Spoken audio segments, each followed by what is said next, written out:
What's up, what's up? How everyone is feeling today?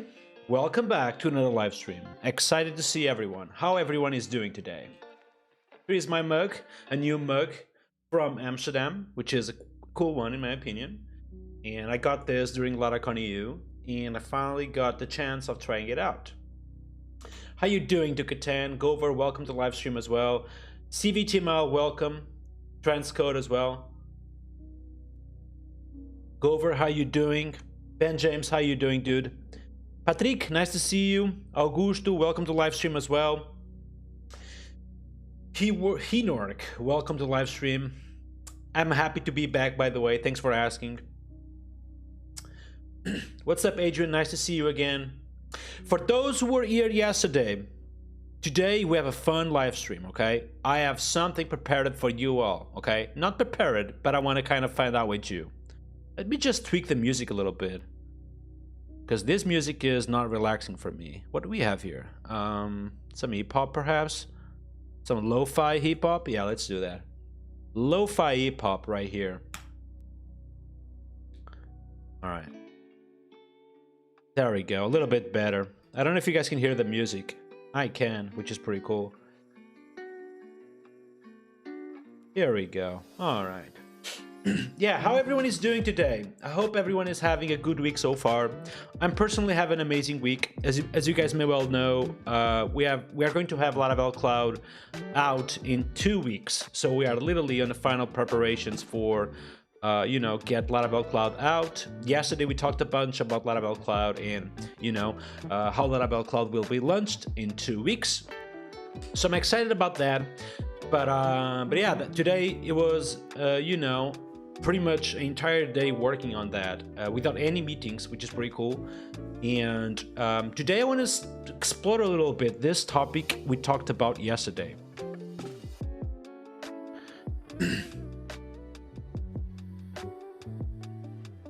There you go. Is the music okay for you all? Let me know. What's up, AJL? Welcome to the live stream. Nice to see you. Richard is asking, it will be a Laravel Cloud countdown stream. I don't think so. Could be a good idea, to be honest. But I think I will possibly be too much stressed to do a countdown stream. You know what I mean? Possibly. I don't know. Okay. All right, folks. Today, we are going to talk about this topic right here. We are going to talk about browser testing. I want to test Playwright, and to be totally transparent with you, I am a big user of Laravel Dusk. I have used in the past Cypress, but I have ran this Twitter poll where everyone tells me that Playwright is the best thing in the planet for browser testing. Okay, so I personally have no idea how good Playwright is. I don't know the features of Playwright. I don't know how well integrated it is with Laravel, or if it is in a Laravel package. So basically, I just did this research, which is I just basically went here and typed Playwright Laravel, and I saw a couple of packages, but this is not a lot of GitHub stars for something that probably will just work. I don't know. So you guys will have to help me out with this. So first things first, does any of you have worked with Playwright in the past? And if yes, have you worked together with Laravel or make it work with Laravel? Because I kind of want to choose some sort of package that provides me some sort of low-level integration with Laravel. I'm curious about that. Adrian is saying, so Cloud UI will change like pre-Laracon EU. I mean, it's likely, at Laravel, we move fast. I don't want to lie, we move fast. We change ideas super fast. We are not afraid of saying stop to things. So if we see an UI, which we don't like, we may refactor the entire UI in an afternoon. So that may happen. Leo is saying that I've used Playwright, but only on Python. Interesting. Christine is saying, how you doing, Nuno? I'm doing fantastic. Thanks for asking. How about you? How are you doing? Nork is saying that I've used Playwright in the past, but on Node only. Laravel wasn't involved. That's still kind of... Probably I have a question for you already, which is, how did you prepare the database? Especially around things like parallel testing, where you need to have, you know, multiple browser testing sessions at the same time. Because I've been told on the Twitter sphere that Playwright supports parallel testing. So we need to check that out, you know what I mean? What's up, Chugging Coffee? Welcome to the live stream. Nice to see you. Kamo is saying, I was wondering, why do you even need a Laravel integration? For me, end-to-end tests are supposed to be as close as possible to a user experience, and the user cannot see the DB or stuff like this anyways. Well, that's a good point. However, I'm gonna tell you a counterpoint, which is, sometimes you might have a very specific use case or a test, and I don't think you want to kind of create a user or register the user through the register form, go through the all the entire process. Each time you start a new test, you kind of want to have everything seeded, basically, you know what I mean? Adrian is saying all the packages just add routes to call factory. Interesting. Oh, so you mean that what the packages do is kind of creating a fake route on the Laravel app, which will kind of allow people to create fake data on the database? That's kind of smart, to be honest. I didn't thought it was that way. Oh, I see that OWLS is saying the same thing as Adrian, which is Laracast Cypress package reaches a few routes, so you can run artisan commands. Interesting. So it's kind of the same thing as some of those integrations. I see. I'm gonna open this link from Adrian, which is, I think, from this package right here. It's called the Laravel Playwright. It is written by WebIDFR.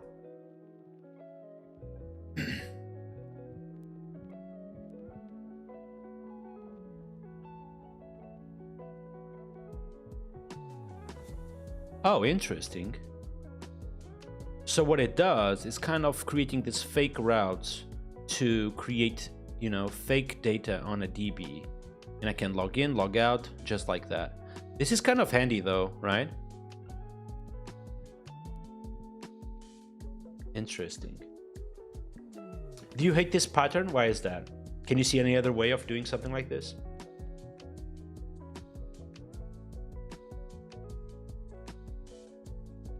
Let's do the following, team.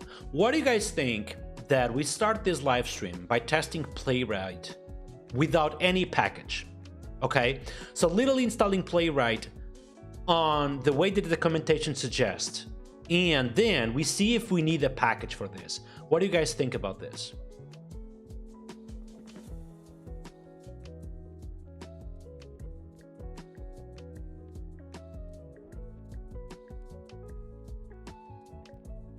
It's a good idea, right? I also agree.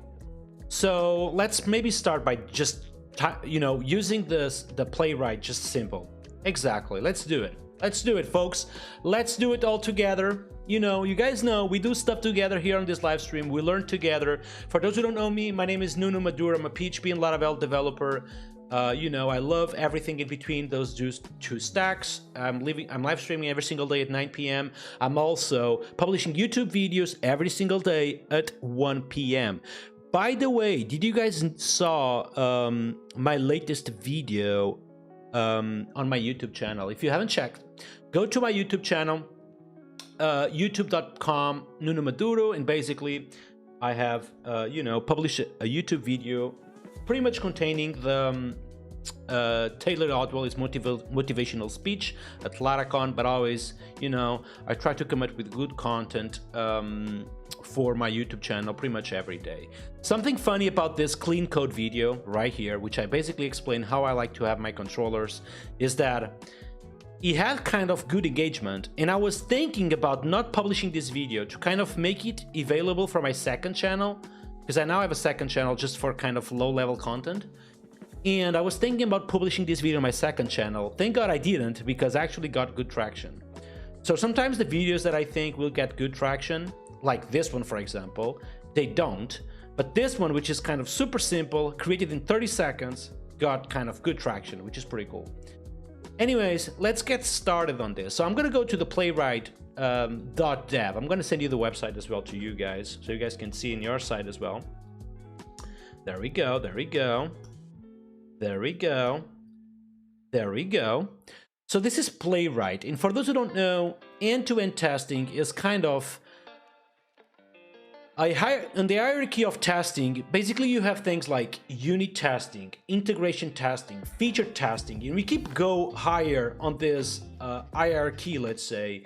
In kind of the last one, it's called the browser testing or end-to-end testing, which basically it's just acting just as a regular user, where you actually have to fill inputs, press on buttons, and see the output of that response on the browser. So effectively uses a browser behind the scenes. Things like Laravel does kind of use this kind of tools, not Playwright, but tools like Playwright behind the scenes, so we can effectively do things or write tests in PHP that effectively use a browser behind the scenes.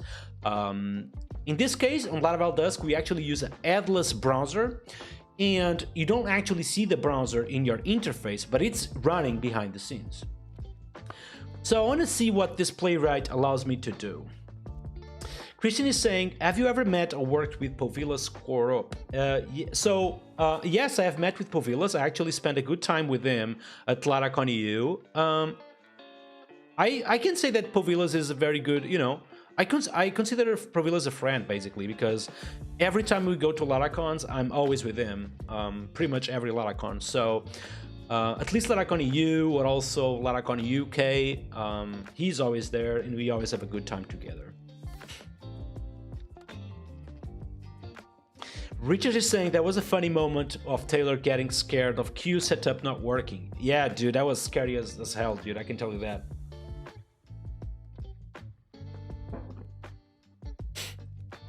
All right, folks, let's get started. So you guys want to start with this instead of starting with a wrapper. I'm done with that. So let's click here on documentation. And I can see that I have already some kind of good instructions to get started. So that's what I will do. I will be basically moving here into my Laravel app. So basically here, the only thing I have done is type Laravel new live 45, which is this live I'm doing at the moment. And what this does is kind of display, the regular Laravel Breeze installation. So what I assume is that I do have NPM on this project, so the only thing I have to do is kind of go to the documentation, and I assume I have this npm init playwright latest, which is effectively creating a few files. I hope it won't rewrite my package.json though. I hope it does not do that. Hi Patricio, welcome to the live stream. Young Giselle is saying why this is in the software and game development category. It's literally software, literally, Exactly, where do you want this? Well, it could be on the chat category, because we do chat a lot, that's for sure.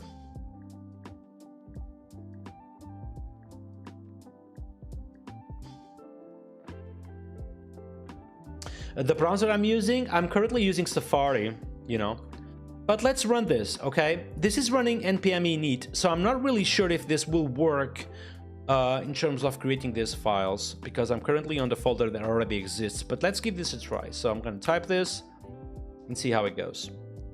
So he wants to install create Playwright. Let's say yes.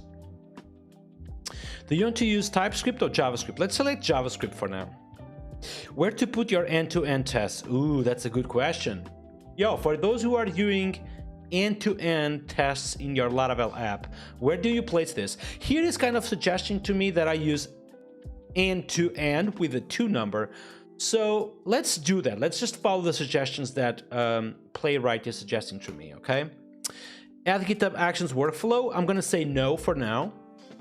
Install Playwright browsers can be done manually through npx playwright install. So I want to install the Playwright browsers, yes.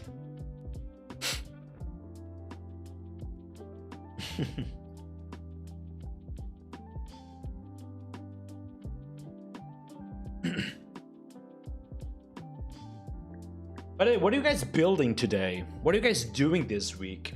Anything special?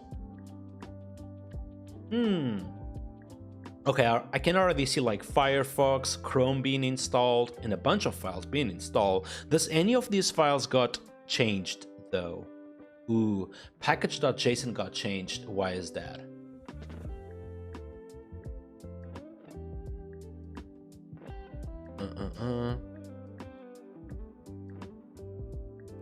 Okay, let me see something. So yes, I want this. Oh, nice. Okay, I see that basically package.json got changed just to install the Playwright test package, which does make sense. 221902 is saying that I'm still building my Twitch API integration with Laravel. Oh, that's awesome, dude. What do you want to do exactly with that Twitch integration? Just basically an API wrapper or something else? Dukoten is saying, I started introducing tests in my company's software. Congratulations, dude. That's awesome, man. That's awesome. You are already ahead of a bunch of developers who don't have a single test, I can tell you that.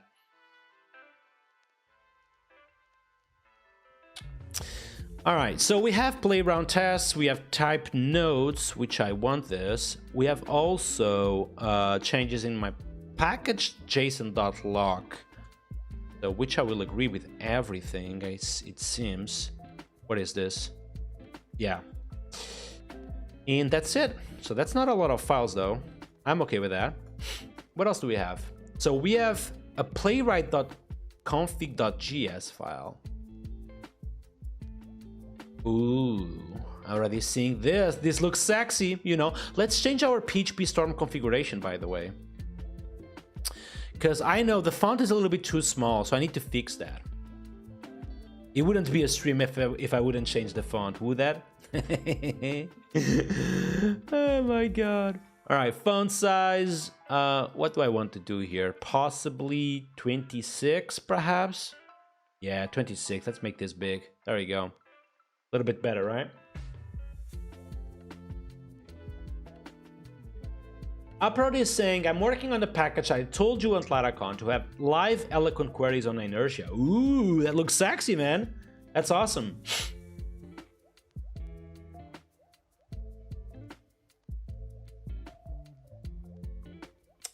Tuto is saying that I'm building a Twitch integration to have a panel for people to send messages and turn those messages into audio files. Oh, that's awesome, man. Oh, that's cool, man.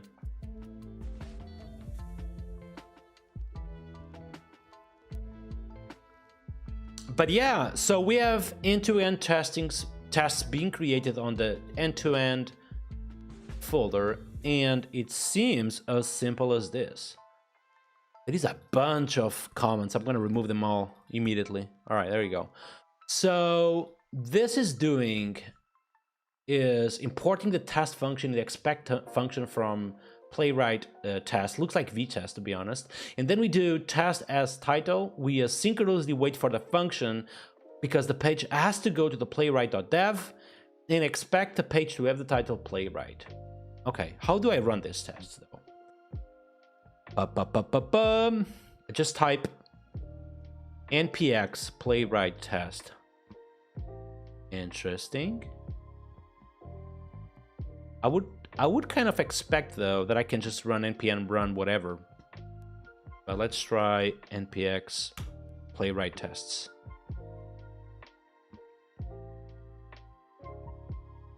Ooh. What's even happening? All right, 6 tests passed. What is this? npx playwright show report. Oh, interesting. Can I show you this, guys? Let's see. Oh, nice. Wait, what? It does run the tests on different browsers. Interesting. Okay, I'm not sure if I want this. Is it possible to run only in one browser? Let's see that. So can I have this stuff? All right, this is too big as a font. Let's put this to 23 right there. There we go. Can I have this running in only Safari? Oh, there we go. So this is the number of browser where I want to run this. Interesting. I can have Safari as well, or even Microsoft Edge. This is cool, right? Like easy peasy, just like that.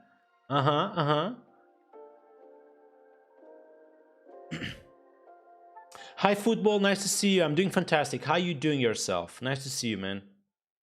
Bruno, welcome. Nice to see you, man.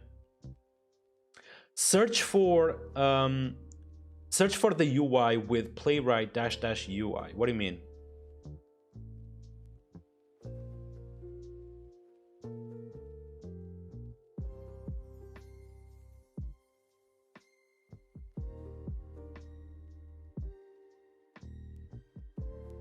It's kind of cool though. Just tells me exactly what happened. Okay, for example, let's wait a second here. So we obviously have our app running on this given situation right here. Can I just simply copy this and have a test for this? Let's first run this in a single browser. So I want to make sure that we don't like run everything, you know what I mean? So let's remove this. Just like that. Bam, bam, boom. Oh yeah. Oh my god. Oh my god. It's being so slow right here. Let's do this.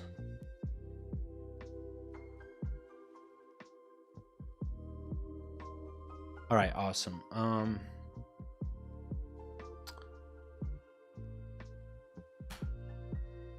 Okay, now we just have 2 tests. That was fast though.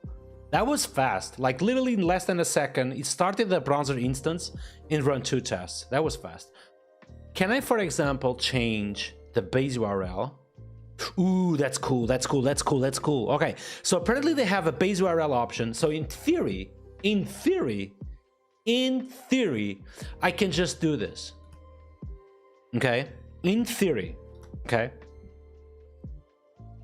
live45.test, and then I can go here and replace this crap by this, which will be the base URL.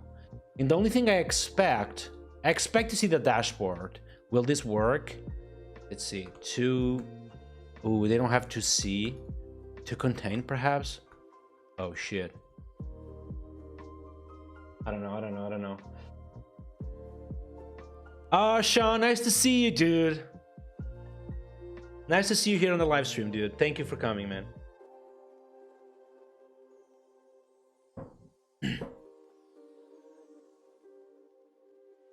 Adrian is saying that I've commented out Safari. Did I? Really?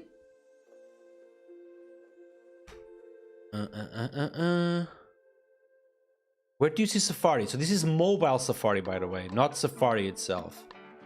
So I have Chromio, of course. This is Firefox. Oh, desktop Safari. Gotcha. Okay. Relax, boys. Relax, boys. Bam, bam, boom. Just like that. Oh, yeah. Bam, bam. All right, so let's run this stuff on Safari, okay? Let's move all the way top. Done. And let's run this on desktop Safari for now. What's up, Zeno? Welcome to live stream. Nice to see you. Patricio on Code is saying, use await is visible with text forbidden. Wait, what? There is no way. There is no way the API works that way. If it does, I'm going to wrap the shit out of this. You know what I mean? No way the API works that way.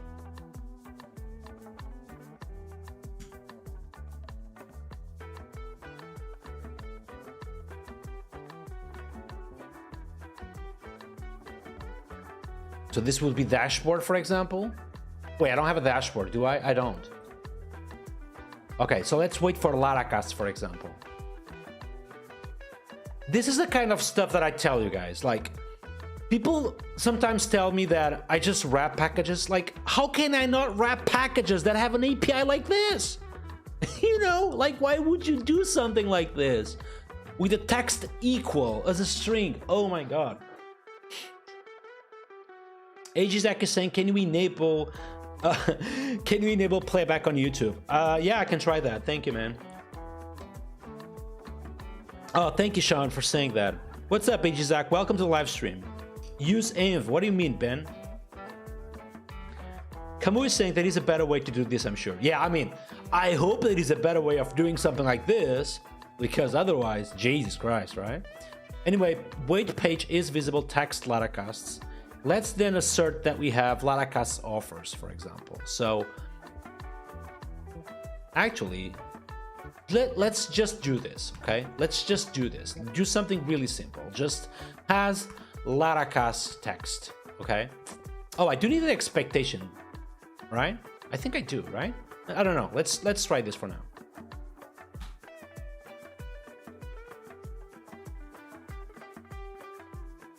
Well, it's working. Let's remove Laracast from the welcome screen. Or no, let's try for, you know, search for this, for example. So this should actually fail. Huh?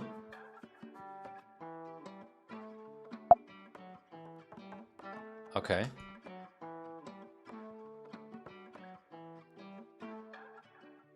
Wait, what? Oh, I need the to be through. Thank you, thank you. Okay. So this should fail. There you go. So there's no Laracasts, of course. How about now?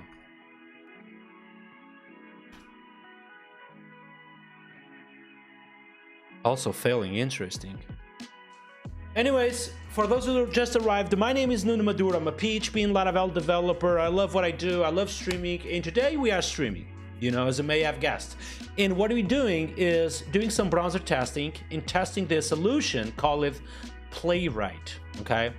Playwright is basically a browser testing framework, just like Cypress or Laravel does, which allows you to basically test the browser or the features of your app like you would do from the browser, okay? That being said, we are literally writing our first test on this platform and trying to understand how this works. If you enjoy my content, give me a follow, a like, all that cool stuff. You can also subscribe financially my work by just becoming a Twitch subscriber or a YouTube member. And all the money will be reinvested on making the stream better. That being said, let's see the expectations. So because, you know, you guys in the chat were saying that I should just use page is visible, text Laracast should be truth, but this is not even working. So I want to see what's happening here. Oh, apparently I have this report, so I can just click on the report, right? Ooh, I have the report being opened by default on my Firefox browser, which is a default one. Do I have a screenshot just like Laravel does? I don't. Interesting.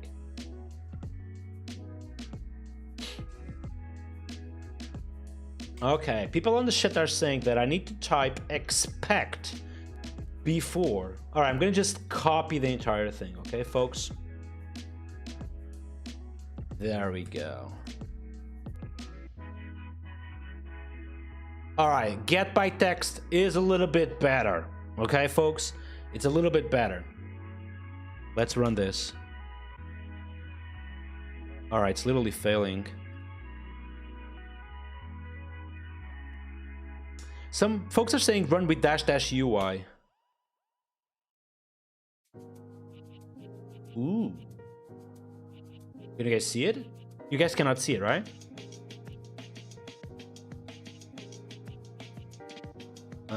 Will this UI like stay open? Because if it does, I kind of have to... Give me a second.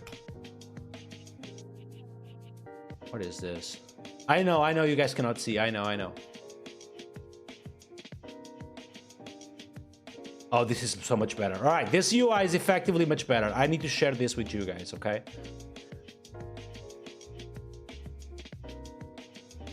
Yeah, I need to share this with you guys, okay? This UI is so much better. Yeah, I know. I'm gonna share this with you. Wait a second. So what I have to do is add a source, macOS screen capture, and I'm gonna add a new source. This will be called Chromium.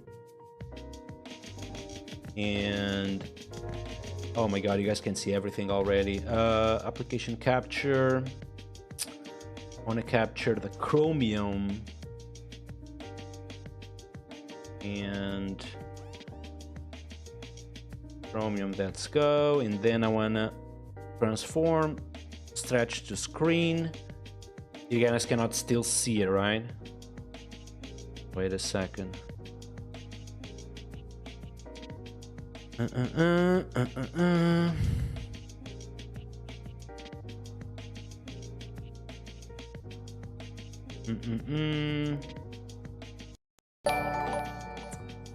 Oh, thank you, Emily Dev, for the subscription of 2 months. Thank you, man. I really appreciate that. Oh yeah, we are back with live streams, dude. I know, I know.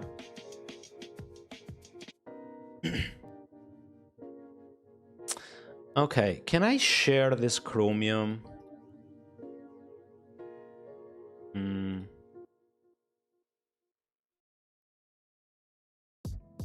Ooh, there we go. There we go, baby. There we go. All right, so something I want to test though on this UI is if I go here and I change this to something like this. Oh yeah, baby, just automatically upgrades. All right, this is so much better, okay? This is so much better. What's up, Yassine? Nice to see you. Bakey, welcome to live stream. Leah's welcome to live stream as well.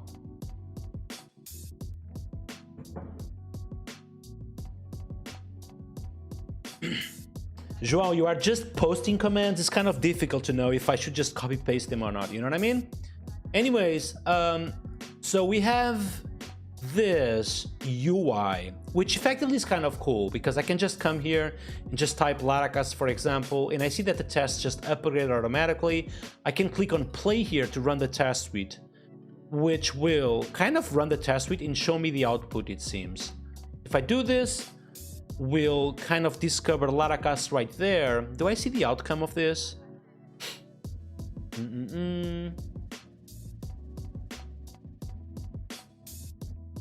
Okay, I see that this test have failed because Laracas is not visible, it seems. Gilbert, thank you so much for the subscription through Prime. I really appreciate your support, dude. Thank you so much.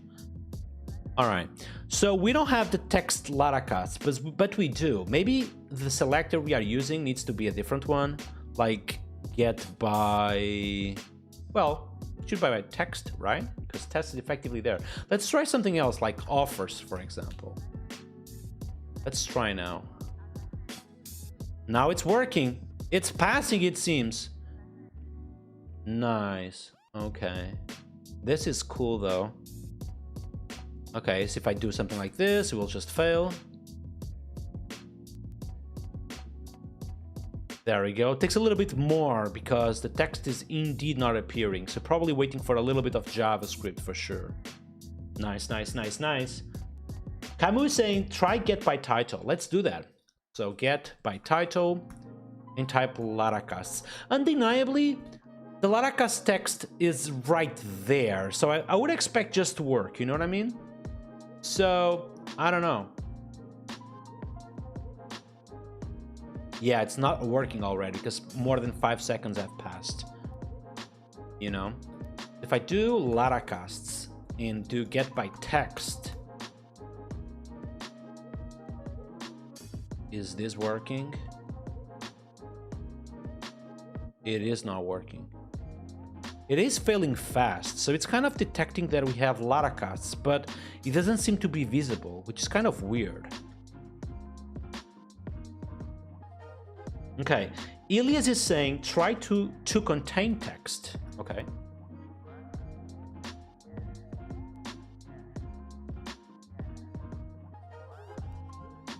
Wait, what? Let's go to the documentation to see how the API actually works, instead of just trying things. Let's go to writing tests, and let's write our first test. What things do we have here? Okay, we have obviously some clicks, unchecks, fills, focus, press, everything I would expect.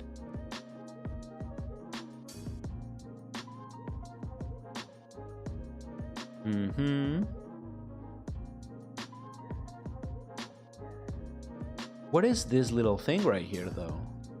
Oh, it's kind of instead of having like parentheses. Oh, gotcha, gotcha. All right, this is exactly what we're doing, right? So I await, I expect the page. Can I just do this? That would be cool though, right? Just to contain text just like that. Can I just do this? Oh, I need to do a locator.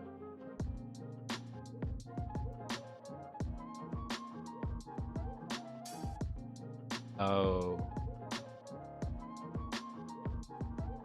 Oh. Meluk, thank you. Nice to see you, dude. How you doing?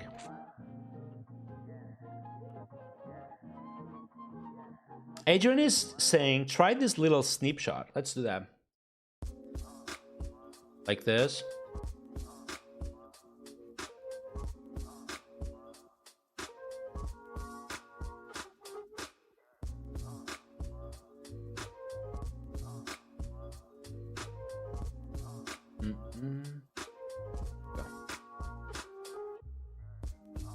That works. That works. So something I would expect immediately here is that why can I simply not do this? You know what I mean? Like, why do I need to specify the body? This is the type of stuff that I just... you know what I mean? You guys agree, right? Like, why would I have to select the entire body if I could just do this? You know what I mean? Like, why do I have to do that? Kind of weird, right? I know that page is different from locator, but I mean, you guys know what I mean, right? It's just like, they could have made this a little bit easier. What's up, Mohammed? Welcome to live stream. Nice to see you. No, I get that I may want to check for a specific div, but most of the times, do I want to do that? You know what I mean? Like, probably most of the times I just want to navigate on my pages, kind of see if certain text contains that certain pages have that information visible or not, and that's it, right? Anyways, this works, which is kind of cool. Can I do this though, just like that? Or do I always need a regex expression? Dude, please tell me that I don't need the regex expression all the time. Oh my god, I do. Jesus Christ.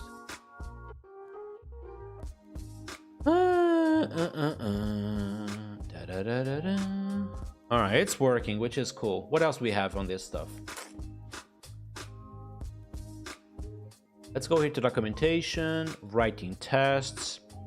Let's read some of this. So we have the title situation. We have go to navigate. What else we have? We have clicks, which is kind of awesome. Let's do a click here. Let's, for example, understand what's happening if I am on my page. We have this login button. Let's try to click on the login button. Obviously, this is a regular link. So let's do that. Let's go to the documentation and try to understand how can I click on a given link. Well, apparently I just do this. So can I do this outside of my test? That would be cool though. So like this, const login. Oh, I can't. It needs to be inside. Gotcha. All right. So const login, get by role link, I think, and then log in inside of this thing. Yes. Login. Gotcha. And then I want to click on the login button. So this will be login click, and then once I click on the link, this should display to me the email input, right? So let's expect the locator body to have text email. All right, this will work. Let's see. Ooh, it did work. Nice.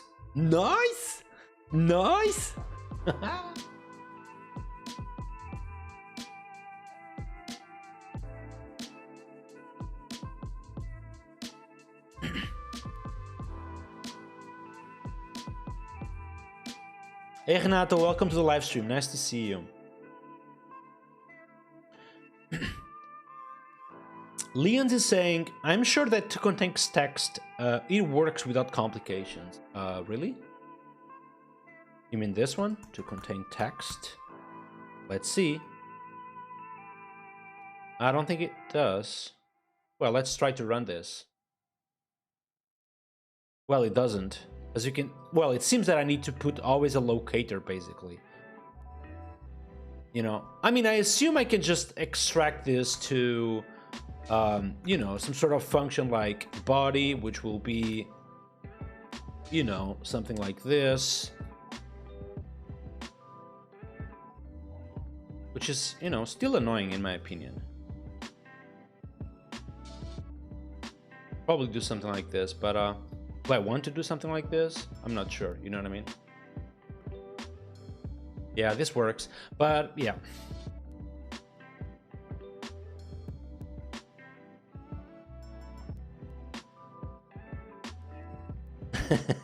That would be cool to have this on Pest, right?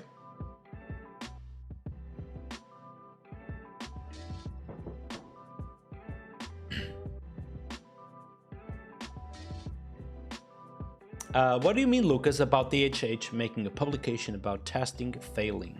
I'm curious about that. Send me the link.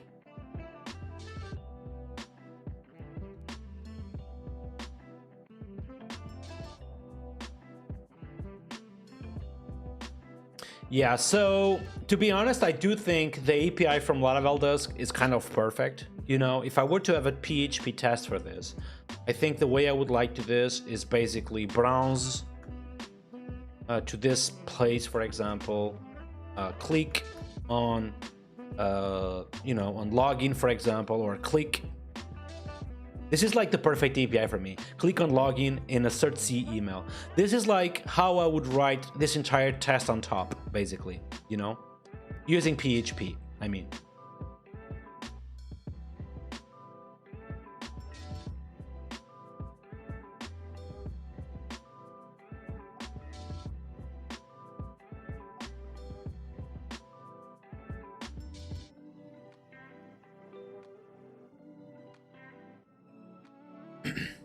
So this is working. Let's keep going on this task. Like, let's call this as task login, basically. So go to the dashboard, get role link, login, click on login, locator body, to context text email. Let's use some ChatGPT here to have some continuation. Page fill input name equals to. So this is literally JavaScript selectors, which is kind of obvious, to be honest. So the email will be my own email.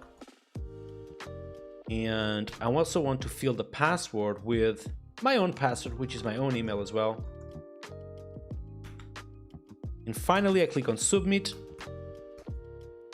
And I wait for navigation, which I don't know what this is, okay? But let's try to understand what do we want to see. So I fill the email and password, I click login, and I see that I have the dashboard. So let's see that we see that this text right here with the name, you are logged in. So let's just type assert C, you are logged in. Okay. Let's run this to see how it goes.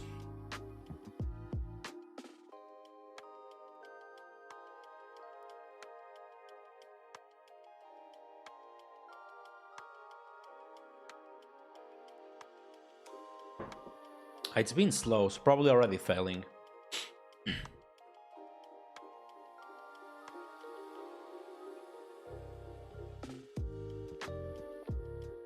Lucas is saying, oh my god, I thought the publication about DHH is old as heck, but it's from May this year. Oh, really? I don't know what it is though, but send me the link, man. Kanato is saying, will Penstorm continue on schedule? I'm not sure. Let's see. Let's see if I get the motivation to keep working on it. Agent is saying, user already taken. Really? But I'm simply logging in though, right? That should just work. So obviously it's failing because it could not find the button to click. All right, so if I go here, the button to click is this one, which should be...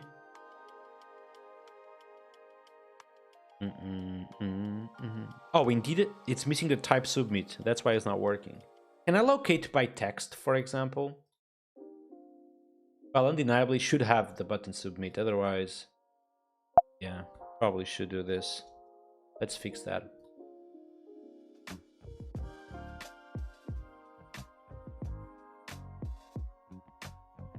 Let's go here all the way down to our button with a name, primary button. Why doesn't have type submit? That's weird. Anyways, let's run it now.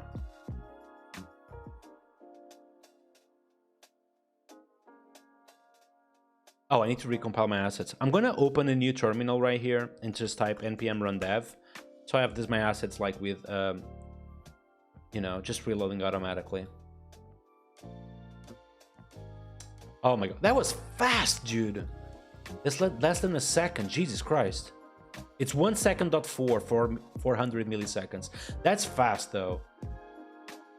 So obviously it depends how fast I'm able to serve pages, but that's fast. What do you guys think about this? This looks cool, right? This is Laravel Breeze, yes.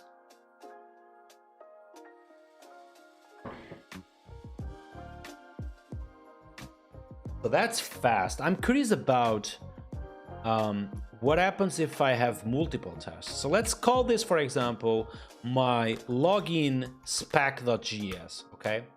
So this is my login spec.js, which is cool, you know, is undeniably cool. But before we do that, I want to check how they recommended us to refactor code.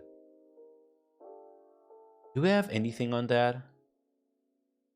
Like, for example, out of curiosity, if you had, you know, the need of logging in all the time, how would you like abstract that away? Would you like do some sort of fixtures or something like that? Like a folder with the name Fixtures? And then you would have like login GS or something like that? Would you do it that way? Let's see.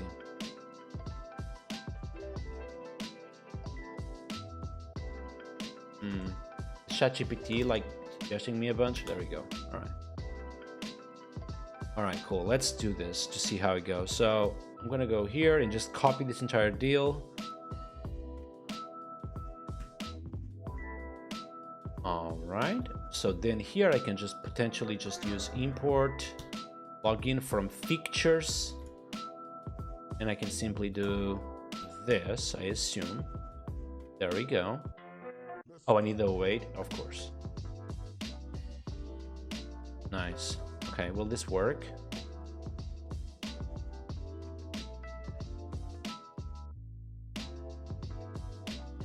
Unable to read example.spec.js. Oh, interesting. Oh yeah, I'm not exporting this. All right. How about now? Oh, he did create like some... Oh yeah, login spec. This is the one, yes. Oh nice, it's working as expected. It's exactly what I wanted. So in theory, I can have another test just right here with the name profile.spec.js. And I can just copy this and test, for example, test... Oops, not here.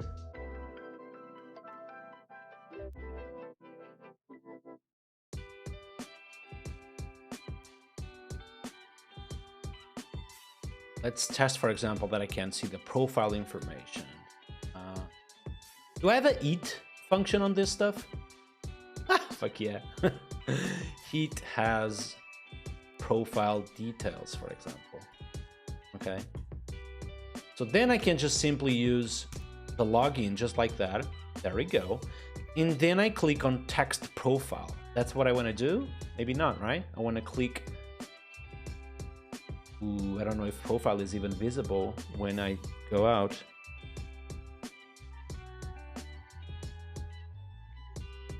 It's not. So I do need to click on my own name first, just like this.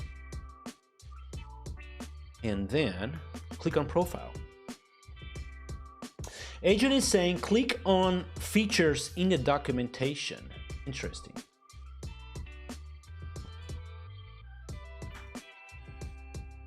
Oh.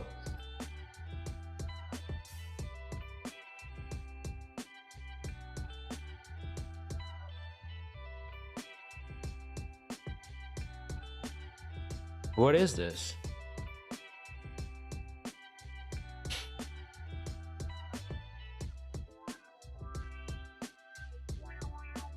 Victor is saying, if a button is inside a form, the default type is submit. Yeah, however, I didn't have any. That's why I had to have it. You know what I mean? Nibel is saying, Playwright lets you have browser contexts, which you can use for staying authenticated for the tests which need authentication first. Interesting. Dan is asking in TikTok if this is end-to-end testing. Yes, it is.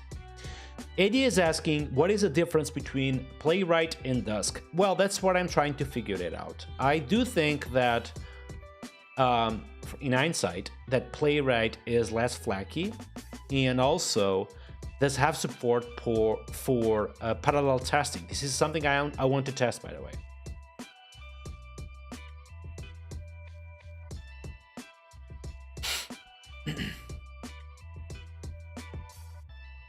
Okay, I'm gonna ignore now this features documentation, Adrian, to try to understand why I would need something like a context in the first place. You know what I mean? So for now, I'm gonna ignore that.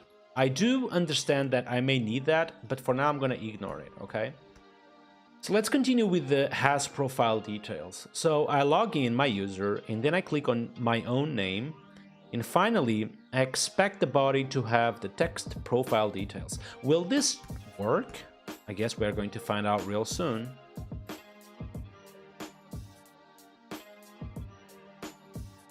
Okay, the profile is failing, however. So currently I have a, do I?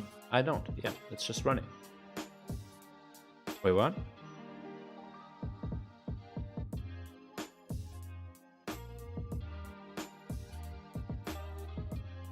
What the heck is happening?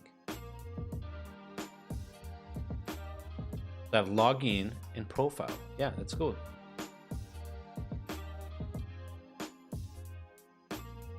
This is outdated. I don't have that anymore. What the heck?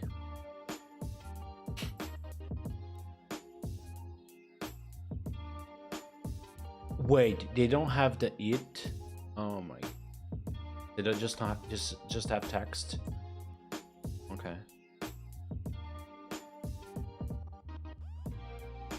Wow, that sucks a little bit. It's running already. Okay. And it's not passing because it was unable to find the profile details, which makes sense. So it basically displayed the profile drop down. So I guess what I need to do is just click on the text profile here. Let's try again. Oh, something really cool is that it has auto reload. So I don't know if you guys noticed, but I saved the file and instantly this was already running. That's kind of cool. So this is not profile details, it is profile information. Just like that. All right, it is going again. It's passing. This is actually cool. Wait a second, are they running in parallel already? I think they are. Is parallel like by default on Playwright? Interesting. So if I put false here, this will be slower or much slower.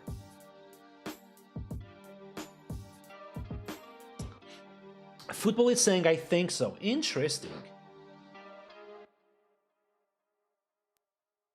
Raisin and MTV is saying you have a double cursor on a text editor. Really? Which one is the double cursor? Can you elaborate a little bit?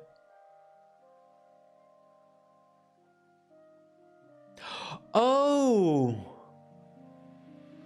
What the heck is that? Wait a second, I'm gonna fix that for you guys. Yeah, I got it. I'm gonna fix it. I know.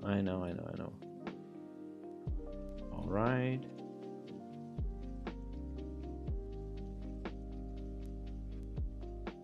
How about now? There we go. Much better, right? How about now? It should be better, right?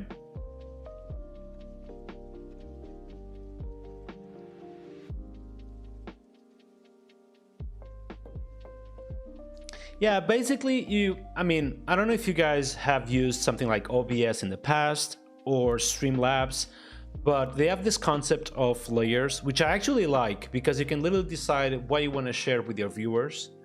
So in this case, I have PHP Storm, Safari, and because in the middle of the stream I have added this new Chromium instance, it was so fast, so probably I've misclicked on something and I kind of had this layered a little bit, not being proportional to the screen. So that's why. Now it's a lonely cursor. You guys are hilarious, man.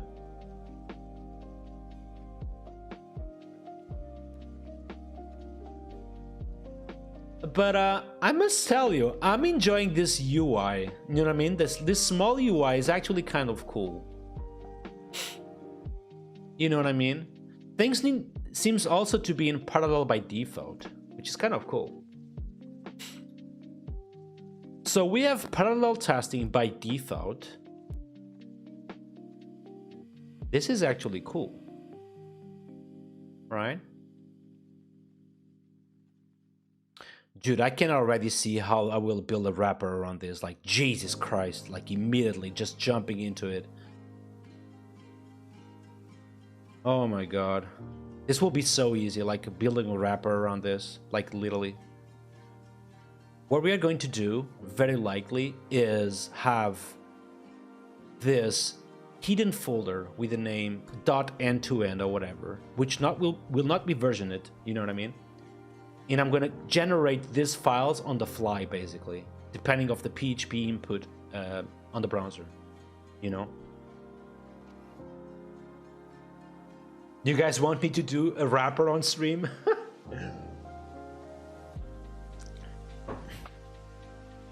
Hey, what's up, Yusin? Welcome to live stream. First time chat. If you don't know me, my name is Nuno Maduro, PHP and Laravel developer, and I love this. Yeah, my goal is, you know, that's why I wanted to explore this tool, because my goal is that, so now we have this, right? You come here, you have like Pest right here. So my goal is that we kind of port this stuff, and you have like a browser folder just like this, and you have something like login test.php, and instead of writing this crap like this, you would just write PHP. So this would be test login or it can login, for example, and you would do, you know, the regular login stuff. So the way I'm thinking about this immediately, just looking at this API, is we basically translate whatever the input is in PHP. So something like, you know, this browse this, for example. This will return immediately a pending object that will potentially compute regular strings in JavaScript. So then we would just do browse, you know, to the root endpoint. Then there would be click on the login button. A little bit like Dusk, basically, you know, type this, type that, blah, blah, blah, blah, blah. But it would be basically regular PHP code. What do you guys think about this?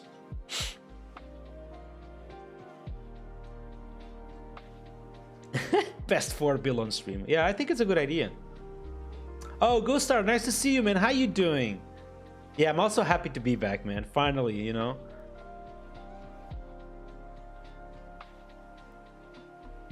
I'm a PHP and Laravel developer. I'm both.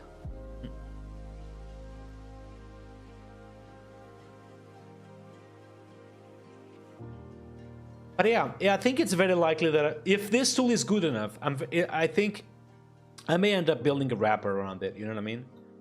But so far, I mean, I'm seeing stuff like parallel testing, which is very promising, you know. I feel like we are going to end up with some situations which we need to figure it out, like browser, like databases on parallel testing, for example. But I think that's the last trouble I want to check. What else do we have on the documentation, though? So they have writing tests, generating tests. What is this? Playwright comes with the ability of generating tests out of the box, which is a great way of quickly getting started with testing. It will open two windows, a browser window where we interact with the website you wish to test, and the Playwright Inspector window where you can record your tests. Copy your tests, clear your tests as well, and change the language in your tests. Really? Alright, let's give this a try. So I'm gonna, I guess, like, open a new terminal, yeah? Then just type this.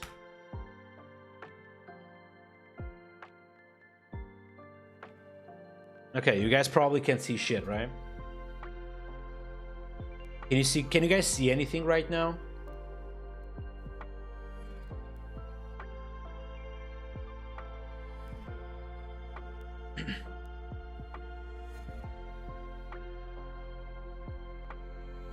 Renato is saying, dude, a short question. When you're working with actions approach, do you create actions for each model stuff, or do you keep the logic in controllers for simple model operations?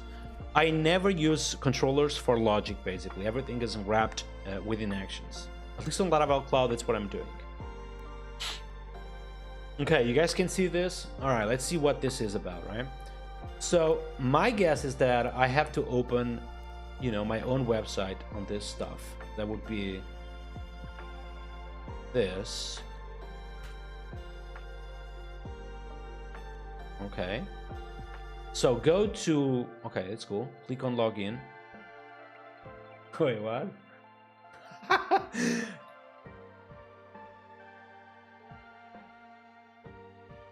Hey, oh my god, this is actually pretty cool. Are you guys understanding what's happening? I'm literally writing stuff, and this is like just, oh my god, writing the test for me. Okay, I'm wrapping this shit. Jesus Christ. Wait, what? Can I? Oh wait, I was not recording. I'm confused. Wait.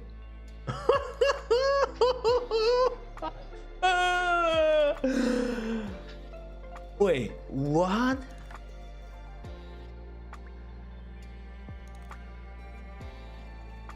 Oh, when I click on stop recording, I can just tweak things.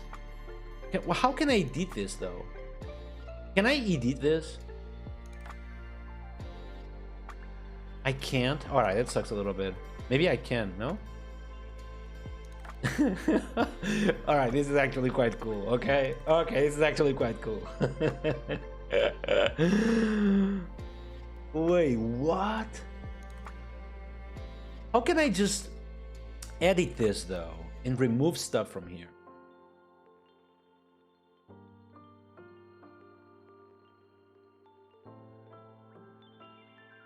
What is this? Okay, apparently I cannot edit inline, which I kind of want to, you know what I mean?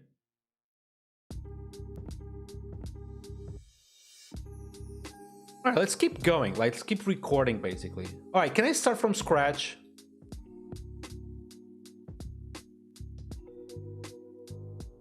Can I start from scratch? Okay, maybe it's here. No? Okay, I think I broke the UI, basically.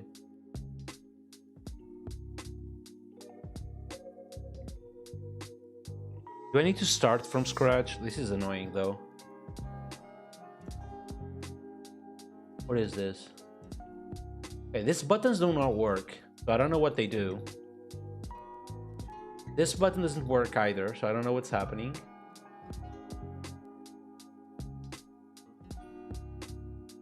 What is this? Oh, apparently they have wrappers like on Python, .NET, Java as well. And this is like for Node.js libraries, and this is like for regular tests.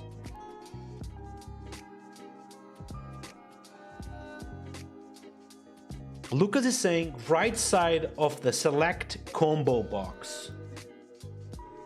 Right side of the select combo box. All right, which select combo box are you talking about? This one? This one? Oh, okay, this one right here. Okay, so to clean basically the inspector, you need to click on this button right here. Okay, interesting. All right, so I'm on the website, so I can just do this. I'm gonna record. Okay, cool. So go to this page. Nice. Click on login. Introduce your email. Shift. Introduce your password. Do I type it right? I don't know. There we go. Click on remember me and click on login. Then click on Nuno profile and change my name to Nuno Stream and click on save. Nice. Stop recording. Cool. So now I can just copy this entire deal, go to my project and type test. On the profile test, I can type test update user name. Just copy this entire deal, right? So on the base URL, that should be it. I have no idea if this will work. If it does, it's actually mind-blowing, okay? It's actually pretty cool. All right, you guys ready? So I'm gonna go back into my...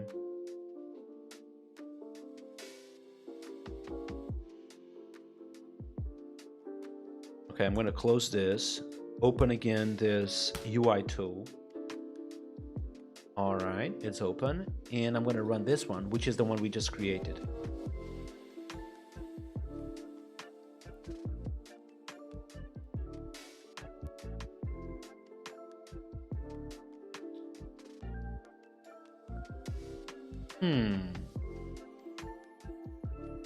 It did fail fetching the button though.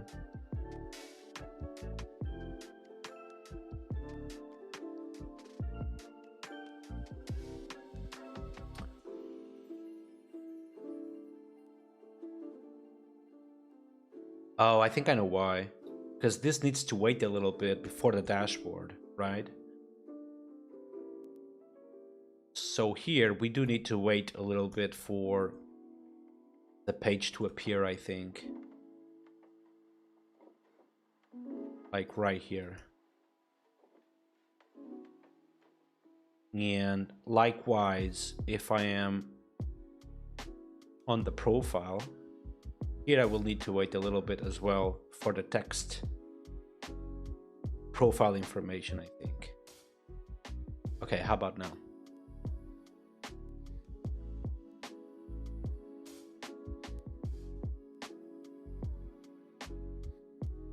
Oh, it's my name. It's not the same. It's already Nuno Maduro Stream. Interesting. Yeah, that's the database situation I was telling you about. Nuno Maduro Stream does not exist, so I kind of need to do this. There we go. How about now?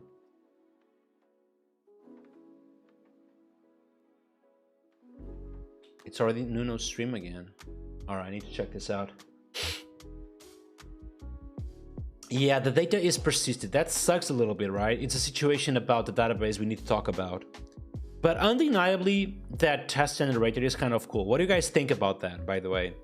How many of you have worked with Playwright in the past? If you have worked with Playwright, say yes on the chat. If you haven't, say no. I'm actually quite curious about this because a bunch of you kind of, you know, say that you know this tool already, so I'm kind of curious.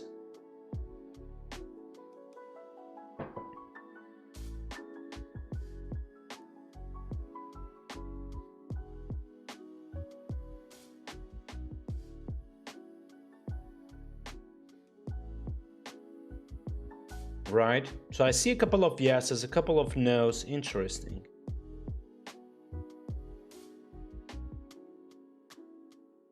Patricia is saying, can I send a link? Of course, dude. Go ahead. Lirux me saying no. Interesting. First time chat. Nice to see you, dude. Thank you for coming.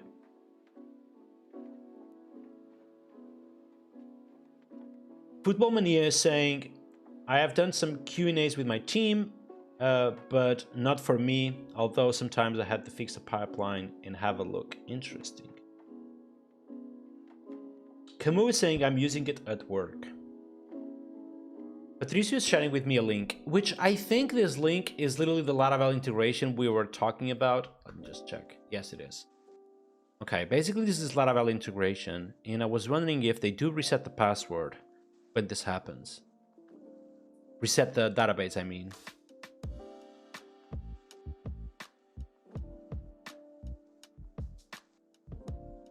Yeah, they have factories as a routes and blah, blah, blah. Kind of what we would expect, right? To log in, log out, blah, blah, blah. And also to reset the password using this kind of situations. Yeah, I feel like if we were to create some sort of wrapper for, you know, for Pest PHP, this must be a given, basically. So something we need to do is kind of set up in advance multiple databases, refresh those databases every time we run a browser test, basically. So we don't have to deal with this kind of stuff, basically. You know what I mean?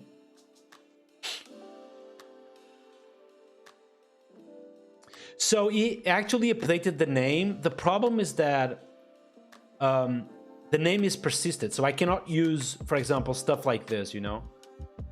Undeniably, I can do this if you want to get it working. But the previous name is persisted, okay? So if I do this, it should work now. Okay, let's try again. Oh, now it's using Nuno Maduro. This is fun. Okay, let's do this. There you go.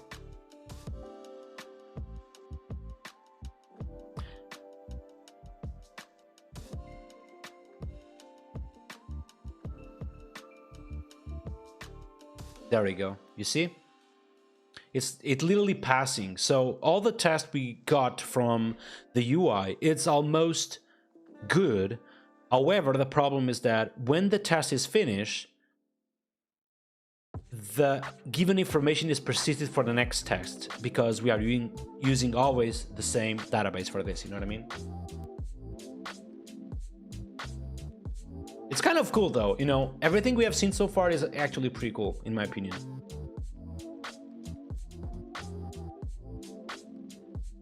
What else do they have though? Let's go here.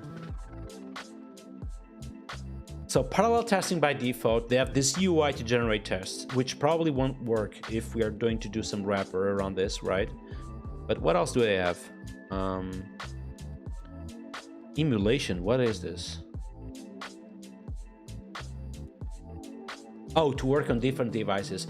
This is undeniably cool as well, which is if you have, you know, different devices like iOS 13, I reckon this won't work locally, right? Because I don't have, you know, not only resources, but literally possibility of spanning a iPhone 13 on my MacBook.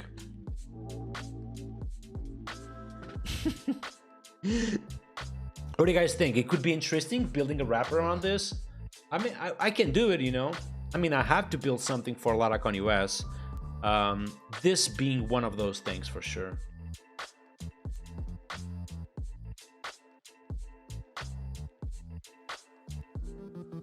Exactly, Lucas, that's the problem.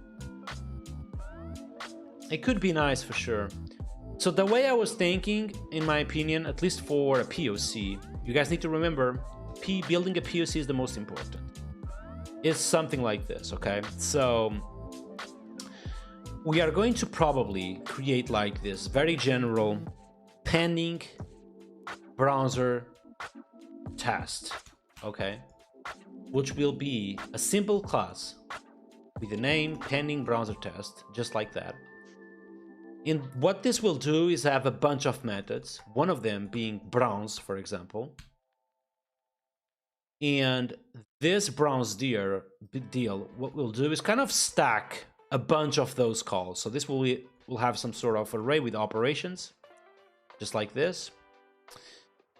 And this will stack a bunch of browser operations. So if I were to do something like public function click, for example, this will store on the operations click in the given selector. Behind the scenes, what we end up doing is that we are going to have a build method potentially. And this build method, what we'll do, as we have learned a few streams ago, will kind of compile down a string on JavaScript. You know what I mean? To JavaScript.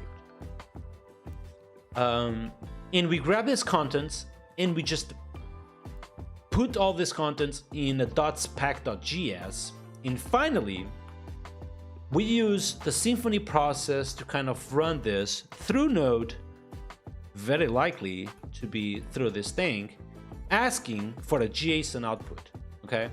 Needs to be streamed so we can give feedback in real time to the user through the Pest printer, basically. So that's the challenge we have to face and solve, okay? But yeah, I feel like it's potentially possible to have something like this for sure. Okay, what do you guys think? Looks cool?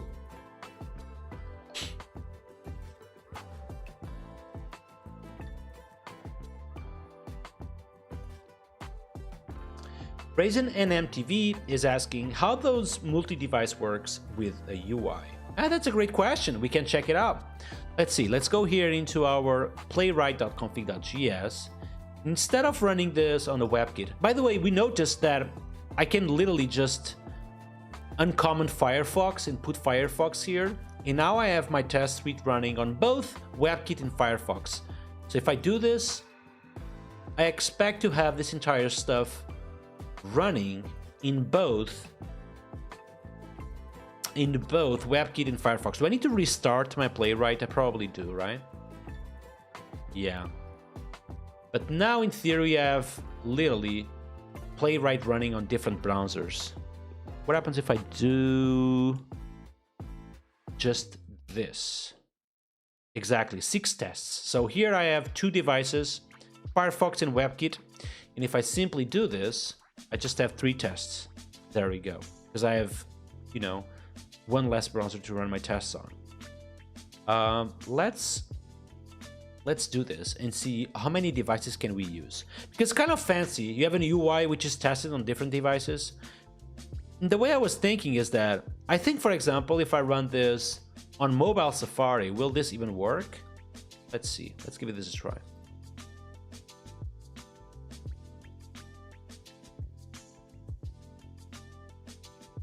There we go.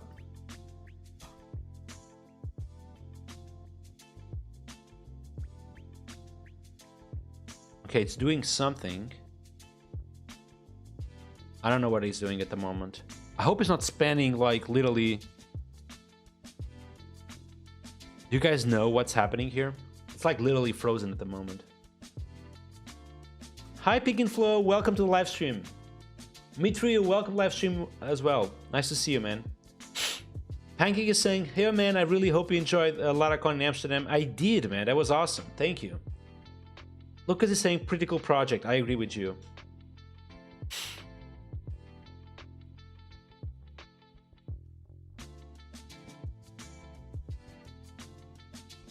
Wow. So when we say mobile Safari, what exactly this is being running though?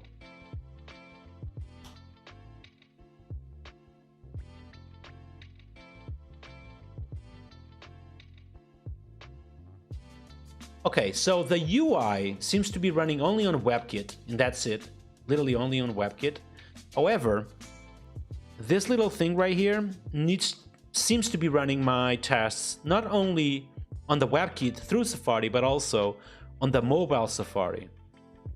Which they are literally telling me that they were not able to see the text with the name Nuno Maduro, so something is wrong for sure.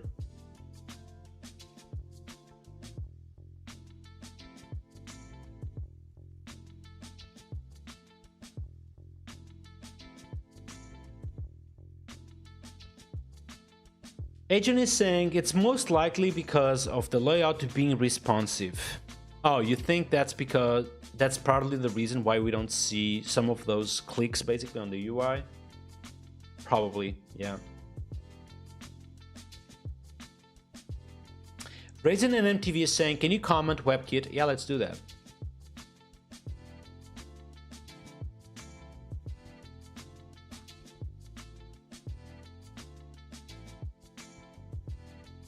Oh, we have a report. Let's click on this report afterwards.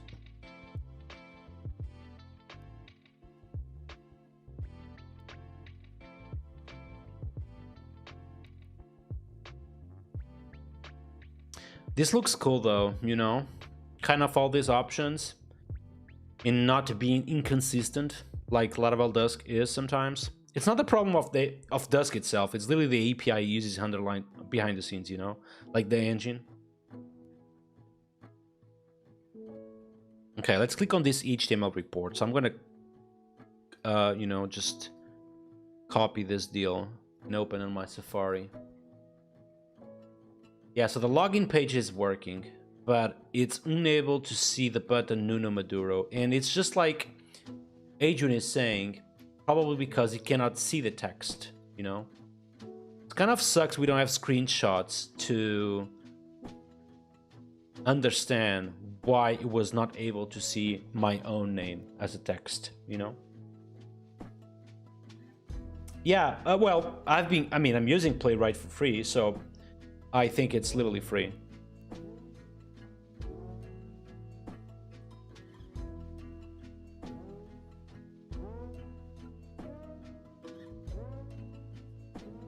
Something I would expect though is when we have a failing test, just like we do right now, I kind of wish we had like just a regular screenshot right here on the page that is failing, you know? So I get that we are not able to see the text Nuno Maduro, very likely because on the mobile device, my own name does not appear, okay? Which does make sense. Can I do that with Safari? I don't think I do. I can. Can I? Okay, I don't think I can. But, so it makes sense that my test is failing.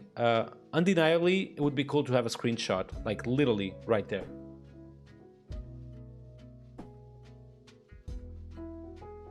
I'm gonna just Google if Playwright screenshots failure.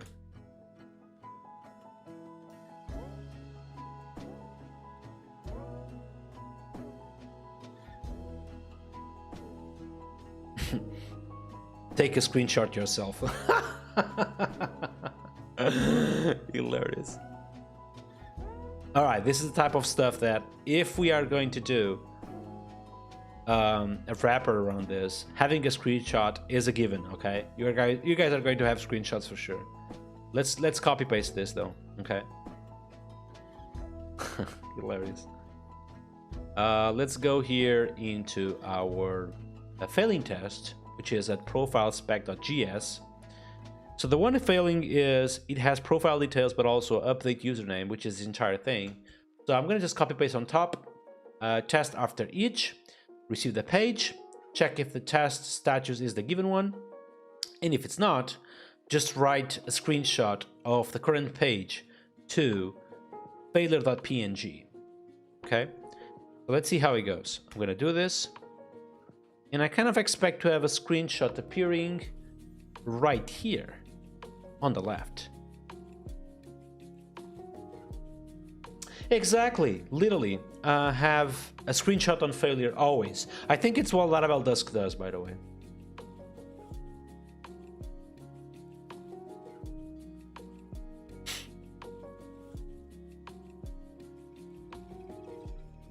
So it's running already, taking a little bit.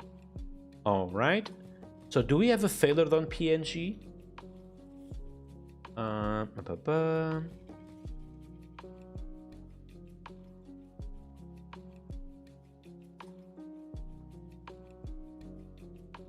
Oh, we do. We do.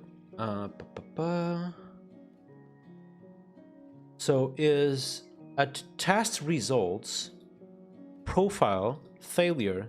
There we go. Okay, this is cool. So this is something we are going to have by default for sure. Like literally, when you have a failing test, you will have a link on the console where you just click it and bam, instantly to this page. And you would see like why we don't see, because this test is like literally failing because we don't see the text Nuno Maduro. And obviously it's not here, you know? It's not here because you need to click on this drop down on the right to make that Nuno Maduro text to appear. But without having a screenshot, it's almost impossible to know. Can you guys agree on that? What do you guys think about this?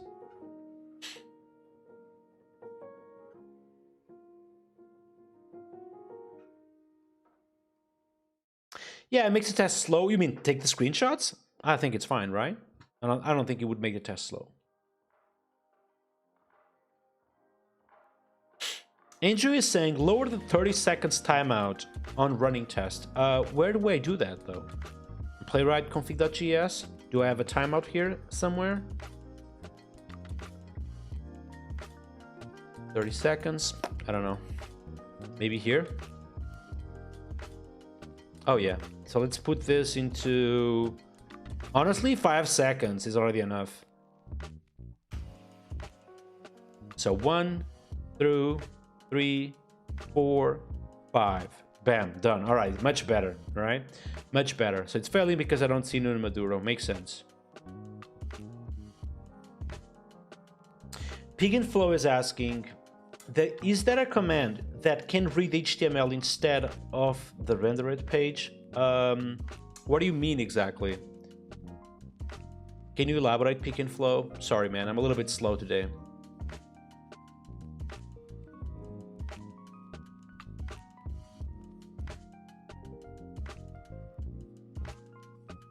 Agent is saying give a timeout on a screenshot. Do I? If I do, let's fix that real quick. I don't think I do because I waited 5 seconds for this. So well, let's see that real quick. On the profile, I think it's the timeout that the screenshot is allowed to have, but the screenshot is like instant. So we don't actually wait for 5 seconds on the screenshot. You know what I mean?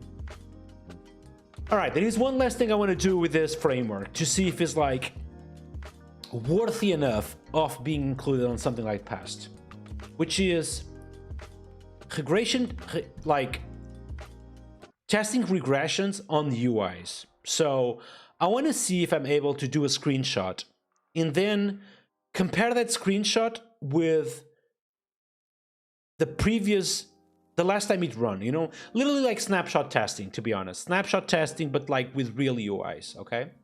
So if you don't know what snapshot testing is about, it's a very simple concept. So it's about going to, you know, to the regular, let's say, login page, for example. Let's go here. Let's actually go here into write a new test with a name, home.spec.js, okay? Let's actually remove all of these ones. I don't want this anymore. Let's remove this. And let's go all the way top. Let's import.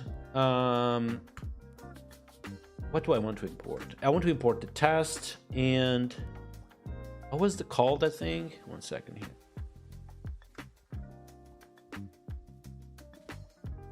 Oh, is expect, of course. Let's actually. Yeah, let's import all of this actually. There we go. Now I can remove this. All right. Do I want to log in? Yes, I do, I think. No, do I want? No, maybe not. Yeah. Okay. So what I want to do is like go to my home screen and just assert that the home screen matches the previous snapshot. Can I do that? Let's ask ChatGPT. Snapshot testing.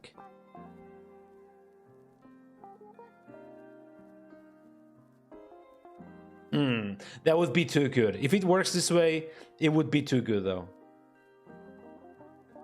Wait, what? Let's see. This may actually surprise me a little bit, huh? Let's see.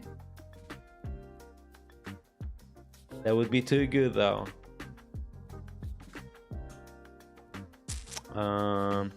With a UI? No, just like this. Oh, I don't want to use the mobile Safari anymore. Can I go back to the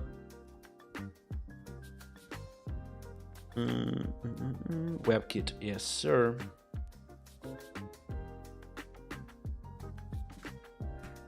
Okay, here we go.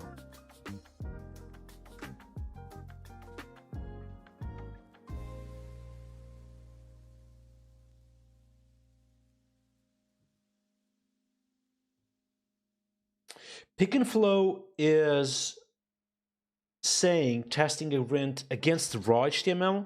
I think you can, because literally you can provide selectors, meaning that you can literally check if HTML exists on the page. However, because we're talking about UIs, something I would do here a little bit different is work with visibility. Like literally, if that element is visible, click on it, you know what I mean?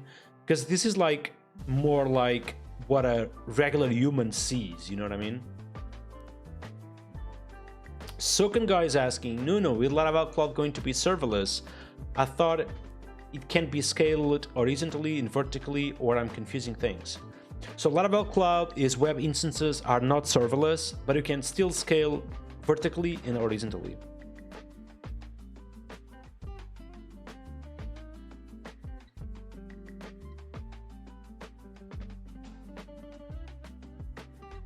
But yeah, I think with Playwright you can literally do both, meaning that check if that is HTML, but also at the same time check the content itself, if it's visible, if the text exists, and things like that.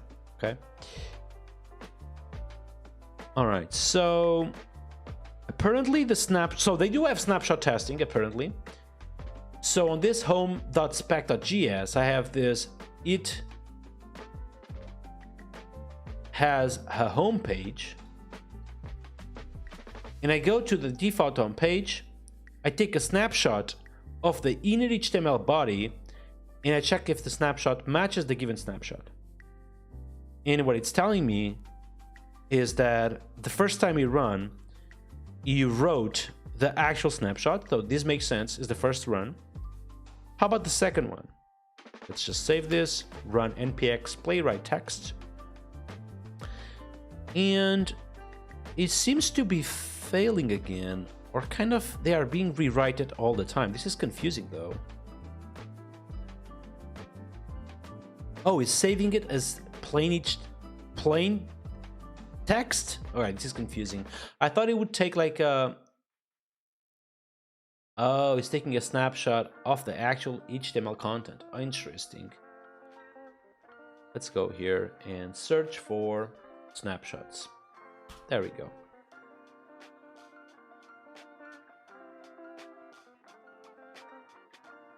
Okay, basic usage is page.screenshot and to match the snapshot.png. Cool. Let's copy paste this and just do it ourselves. Oh, gotcha. It was doing a snapshot of the HTML raw content, just like Pick and Flow was saying. But here we want a snapshot of the actual visualization of the homepage. So this would be home.png. Okay, cool. I'm going to remove all of this and run on my console my test suite once again. Expect the first run to actually create the PNG. There we go. Is this good, by the way? It's not. Because it needs to wait a little bit. Interesting. I think it makes sense though, right? Can I just wait for page to load? Wait for the load state. What is this? Oh, cool. All right, let's go again. So obviously the previous snapshot is wrong, so I'm gonna just delete all the previous snapshots and do it from scratch. All right, snapshot created, which is right here. Still doesn't wait for the image, which sucks a little bit, but let's leave with that at the moment. Run snapshot once again, and it's still failing. And why is that? Let's go here and open the debug stuff. All right, this is the type of crap we do have to deal with, which is because the snapshots are done differently or in different moments.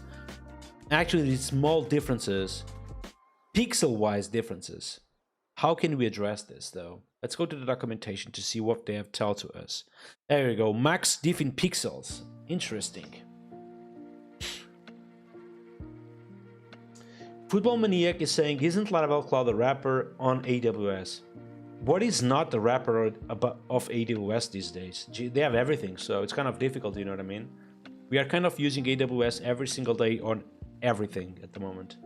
Not only Laravel, but like literally yourself right now, probably watching me through Cloudflare and other, you know, other kind of providers that are super known like AWS.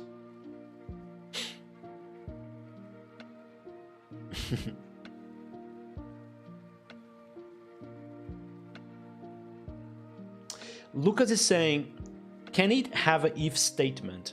If it doesn't find the text Nuno Maduro, then search for the hamburger button. I think it probably can, yeah. Very likely that is possible.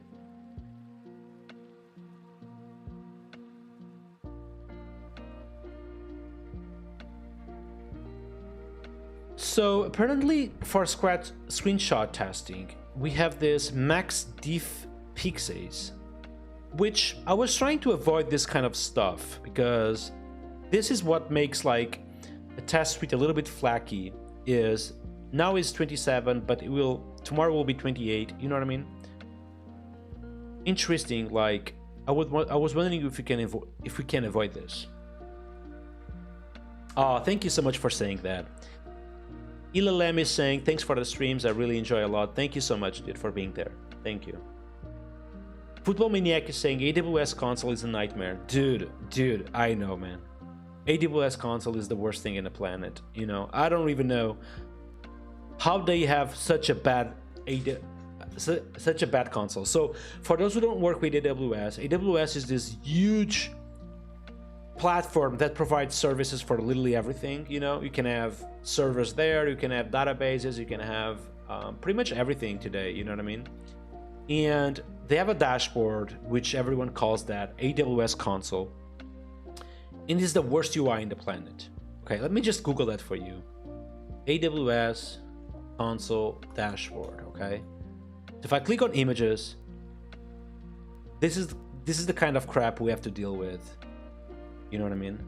Like literally, none of this stuff actually works. When you do, for example, sometimes you have like a bunch of resources and you need to delete them one by one, even if you have like 50. It's such a nightmare, man. This dashboard is like the worst thing in the planet. Thank God now we have infrastructure team at Laravel that have to do this themselves, and I don't have to deal with this anymore. Raisin NMTV is asking, can you explain why pixels are different if the page is the same? Okay, so that's something I never really understood when working with snapshot testing, which is every time I do a snapshot or a screenshot of the current page, the next screenshot will never be the same.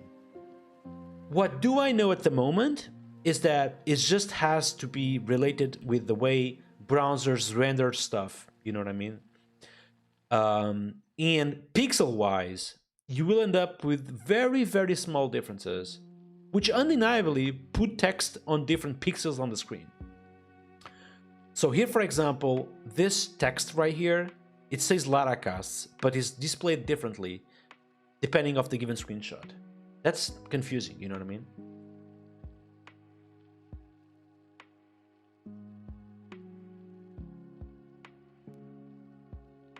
Renato is saying that AWS console works well with a bad user experience. I mean, yeah, they do have everything over there, but yeah, but the UI is obviously not great, right?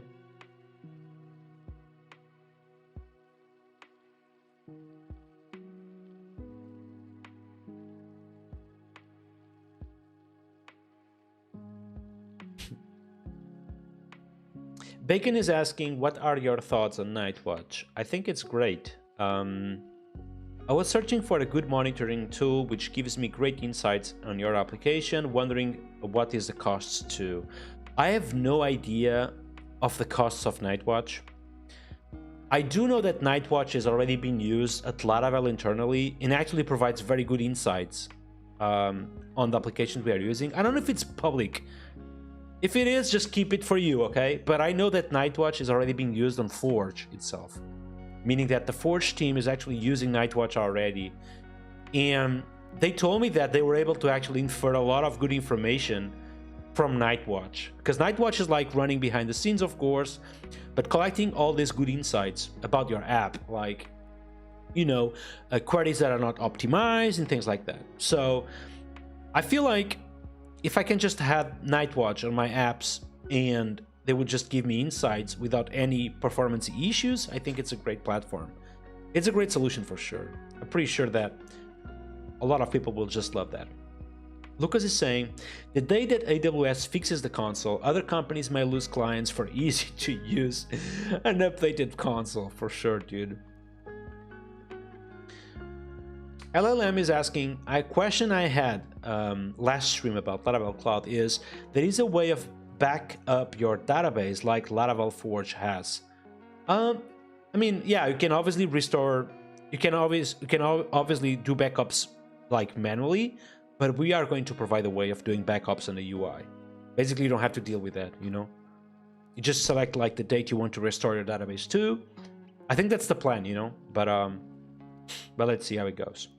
Bacon Packing is saying, yeah, I saw that at LaraCon regarding Nightwatch, but there was huge numbers collected. I was blown away. Yeah, Nightwatch is awesome, for sure. Clem is saying, isn't the diff in pixels because of the web font loading? That's a great question. So from Twitter, we have Clem, who just have said that maybe the second screenshot does not have the font loaded, and for that reason, the screenshot is different. So I feel like we can probably adjust the test to wait for the font itself. I know, it's hilarious. Lucas is saying that the screenshot is too bright, so it's like pulling bugs. Oh my god, you're awesome, man. I'm gonna do this a little bit better.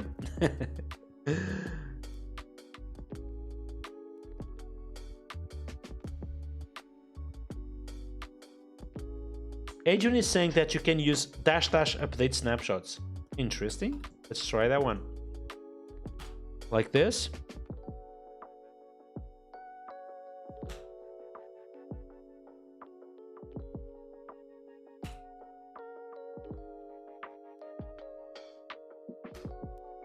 Is it working? Nice. Yeah, update snapshots works. That's awesome. Thank you, Adrian. So I think what we are going to do is wait for the font to load, okay? So I have this wait for loading state, which I would assume that would just work. But I feel like what we are going to do is kind of just have a regular old school sleep, okay? So I'm going to just tell ChatGPT, sleep for 2 seconds, which should be way more than enough to load the font, okay? Let's do that. Clear our terminal. Let's run first updating the snapshots, which is hopefully done. There we go. And now I can just run npx playwright text. And it's passing as expected after 3 seconds because of the sleep. Kind of annoying, right? Meaning that now, this is the real test right now, okay? This is like the real value at snapshot testing. I'm gonna go to my welcome view, which is right here. So obviously I have the dashboard, login, register button, blah, blah, blah, Laravel news. So I'm gonna do some funky stuff. I'm gonna go here and remove this gap 6, which obviously, let's just first see what it does effectively, okay? So if I go to my welcome screen, I have a bunch of stuff like this, okay? So on the Laravel news, on the documentation card, which is this one, I'm gonna do something. What happens if I remove this gap 6? It's like immediately like visible. I don't think it is. Okay, wait a second. Let's, for example,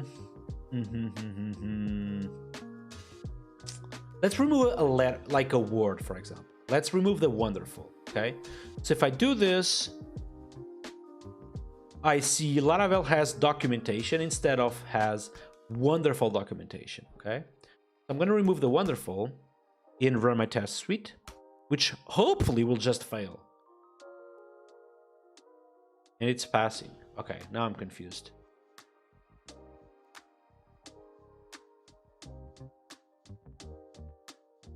I just removed literally text. I'm so confused right now.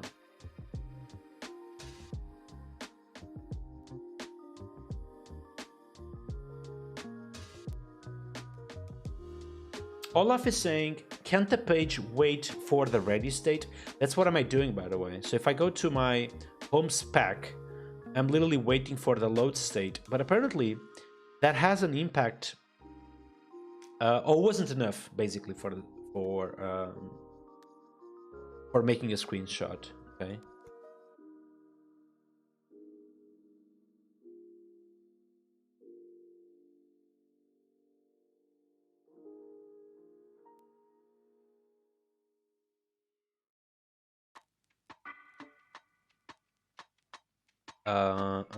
Let's update the snapshots once again.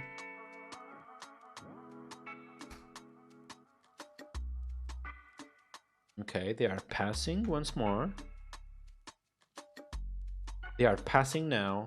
I would assume that if I go here and I remove something like this, there we go.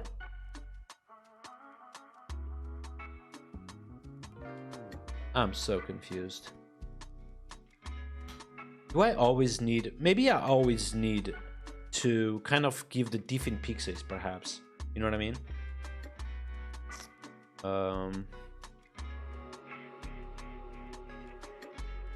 Yeah. I was wondering if I always need to provide this max diff in pixels. Kind of give a number always. Which sucks a little bit. Still does not explain why the, you know, the regular text was not working as a failing test. Let's go here real quick. I'm gonna give this a 27 pixels. Okay, update snapshots. Run Playwright test. And it's failing again. It's clearly not, still 27 is not enough. Yeah, we have way more than 27 pixels at the moment. Can I wait literally like 2 seconds? Wait for 2 seconds. Okay. Update snapshots. Let's see the snapshot itself. So this looks good. I have the image, I have the text, everything. Oh, the text is not working because it's not even appearing on the PNG. Jesus Christ, man. Oh my lord. This is crazy.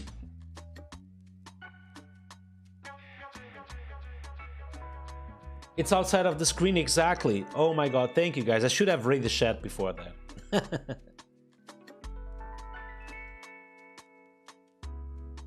It is crazy. What's up, David? Welcome to the live stream and nice to see you, man.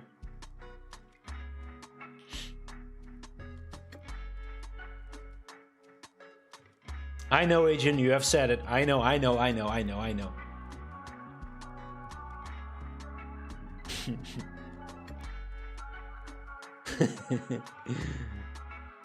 All right, let's go all the way up now. So typically I expect that my test will just work like normal. Now it's always passing, right?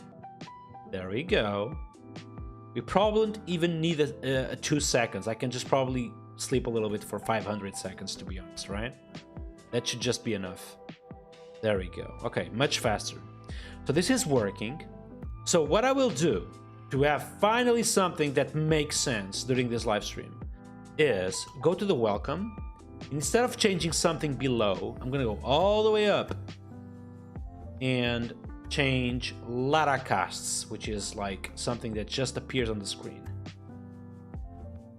Okay, so I'm gonna go here and remove the thousands, which should make my test fail.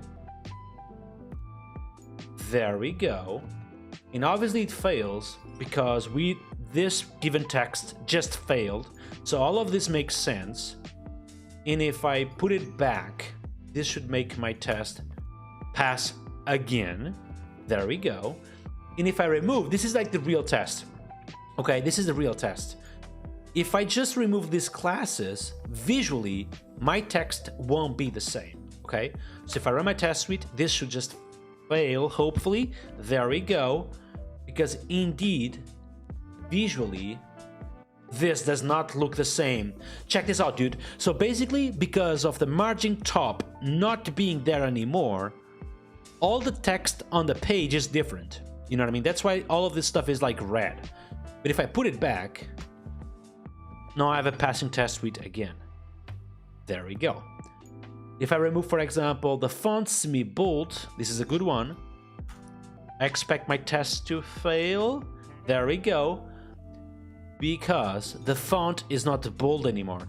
This is actually cool, okay? Let's clap for Playwright, because this is actually cool. So if I can make this right, like with some good defaults for the pixels and things like that, screenshot testing have some potential, you know what I mean? Does have some potential. What do you guys think about this? Clap, clap, clap, clap, clap, clap, clap. I agree. This is actually cool.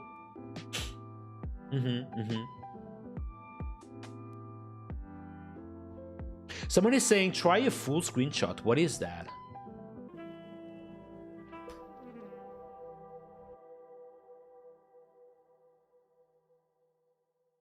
Page screenshot? Full page? What is that? Huh? Like this? No. Wait, what?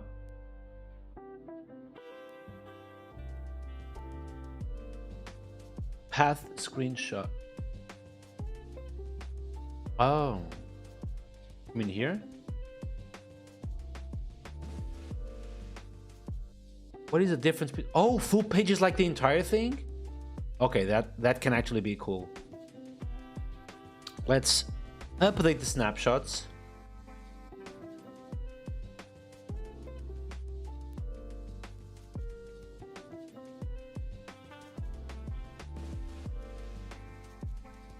You guys see the difference? Now we have the entire thing. This is actually cool.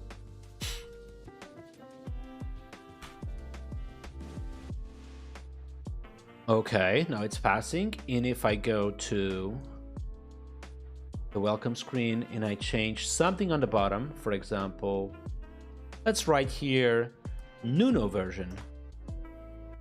This should make the test fail. Wow, this is actually cool. Okay, the full page screenshot should just be the default. Very cool stuff right here. Very, very cool. What happens if I remove the text center and p-axis 16? Probably also fail, right? Nice. There we go. Text is not on the center, is on the left now. Okay, folks, there is some potential here. Some real potential here. Okay, so this is the plan, okay? The plan is the following. The plan is the following. You guys are going to start using this tool in your own projects, okay? Meanwhile, I feel that I can start having a POC of this stuff, okay? I can potentially do a POC of porting this into regular PHP code to see if it's actually even doable to have something like this on Pest, okay?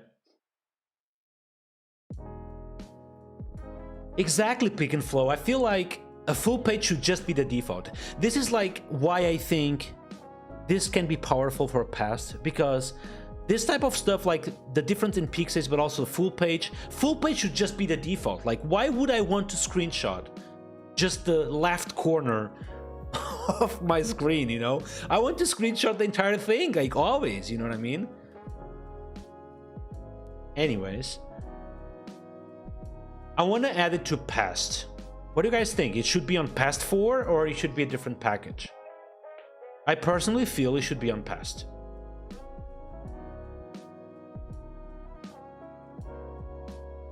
New novel, hilarious, dude. Pest 4, right? I also think this should be on Pest 4. Did we miss anything else on this stuff? So we have snapshot, screenshot testing. Yeah, reporter, I don't care. So they have the JSON reporter, which is probably what I want end up using. Oh, tell me they have JSON reporters, please. Please, please, please, please, please, please, please, please. There we go. Test report as JSON. Okay, exactly what I wanted. Yeah. we are very likely deporting this to PHP, okay? I do need some more feedback, probably from the community, to prove this tool is content. I mean, everyone says that Playwright is awesome, okay? And it seems to be awesome. Have parallel testing embedded, which, you know, promises a lot. But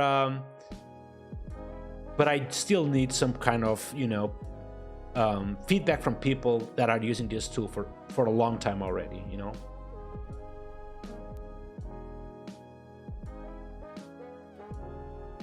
Raisin NNTV is saying, I think you should try to resolve the font thing in others with using other stuff, not the pixel diff. I think it is too magical, maybe. So what you guys are saying is that something like pixel diff is kind of too magical?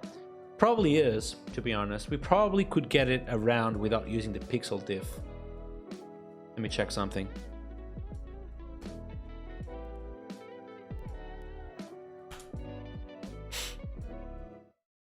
Yeah, it's working now. To be honest, it may had it probably was related to the fact that the page wasn't full screen. So now I'm not even using the pixel diff situation and it's working again, you know?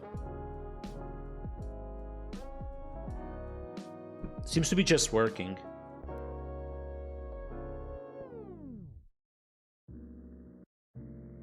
Someone is asking if full page works with very long pages. I mean, it should just work.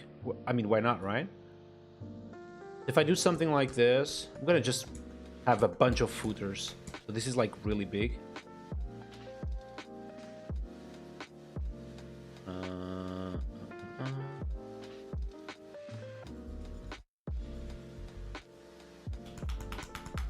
Okay.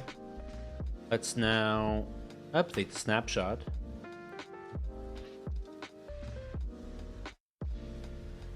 So as you can see, like, this is huge right now, okay? This is a huge page with a bunch of scrolling, and we are not using max diff in pixels, so this is gone, right?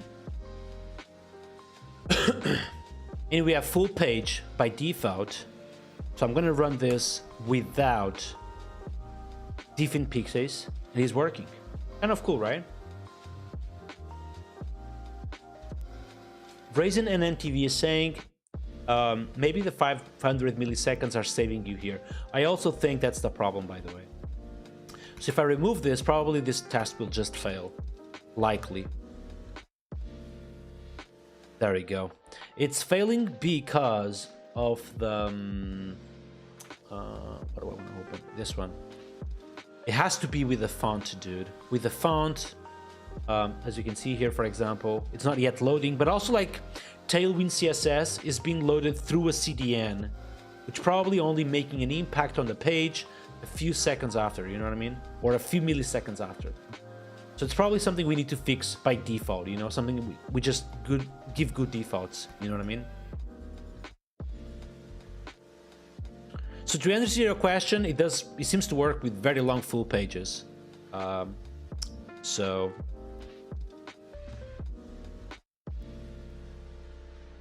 yeah, it could be a good idea for Pest 4 for sure.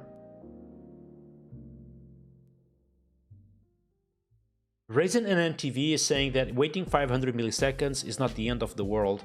Yeah, well, technically we just need to do this for the screenshot testing, and because it is parallel testing, in theory, this would be only for the tests who need screenshots, right? Mora is saying, can you try this? Yeah, I can try everything, dude.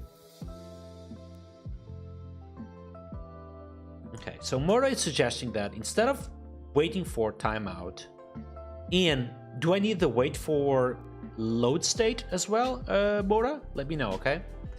So he wants me to try this. Wait for DOM content loaded, which I think it's what this does behind the scenes, but let's see how it goes.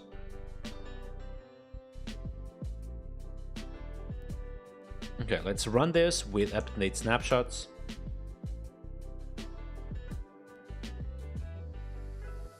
There we go. So snapshot recreated, and all the way down I do have everything I need. And let's run now without any sleep at the moment. Yeah, it's failing.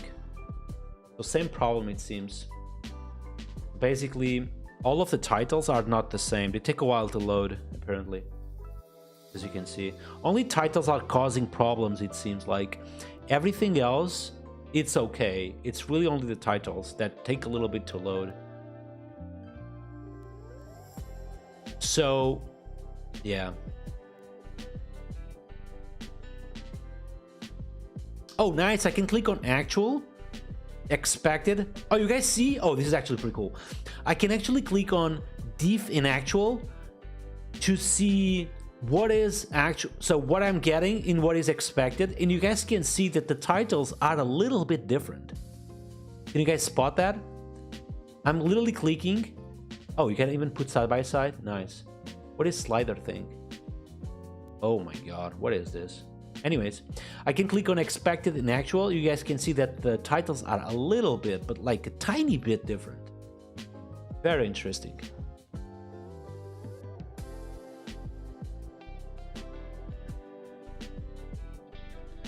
FC is saying after installed Pest plugin type coverage, I got errors. What type of errors? Can you create an issue on the repo? Thank you. William Vincent is saying, grab the bar and slide left right. That's the slider.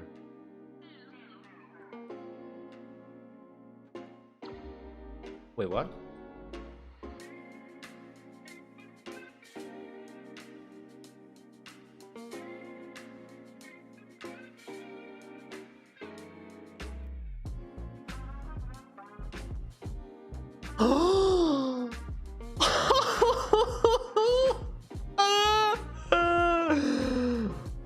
Oh my god. Jesus Christ. Oh my god. This is actually pretty cool. Alright, that's it. We are having this in Pest 4 for sure. Jesus Christ. I can already see myself presenting this at Laracon US, like on stage, and people like basically mind blown by this. Jesus Christ. Oh my god, like literally.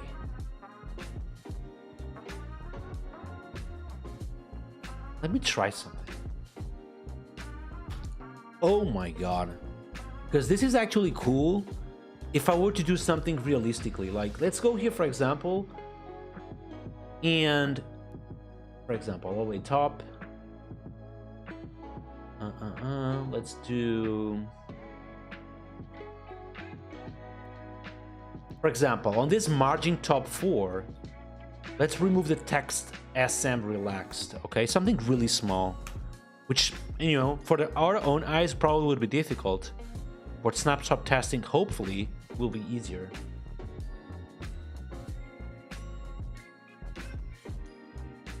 This is really cool. Can you guys spot the difference right there? Oh my god. Jesus Christ. Alright, that's it. We are doing this stuff. Jesus.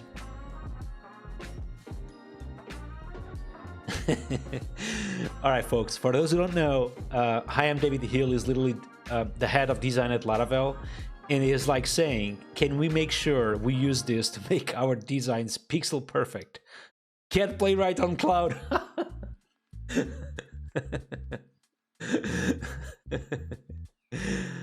Well, in theory we could, yes. Why not, right? Because this is actually pretty cool.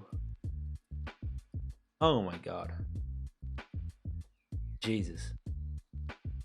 Alright, folks. It's decided. We are going to have this stuff on Pest 4. Okay. So the only question left is either we are building this during the live streams or not. What do you guys think? Should we do this like right here on the stream, or it's content that you guys possibly be interested on? I think it could be fun, to be honest. Do this on a live stream. Will be a little bit different from doing like building a package, but I could do this. I could do this here, you know.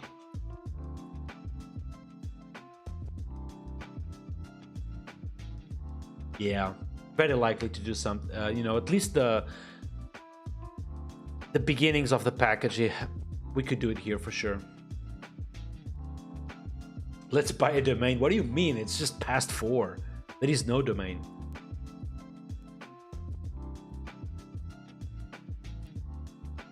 Adrian, I don't think it would take, if I do it on a live stream, if I can be a little bit focused, I don't think it would take too much time, you know. And you could obviously, like, you know, do the first like 2 streams on this content and then see if I'm enjoying, you know. Oh, something I can tell you that will never happen on these live streams is that if I'm not enjoying doing content, like on a particular type of content, I'm gonna just stop immediately, you know. So today I'm, you know, working on this, or discovering this tool. And if, for example, I promise you that we'll be back with this and I don't want to, I will not do it, you know. So we could potentially start building this for past 4, and if I feel I'm not having fun, I will just stop, you know. That's all right.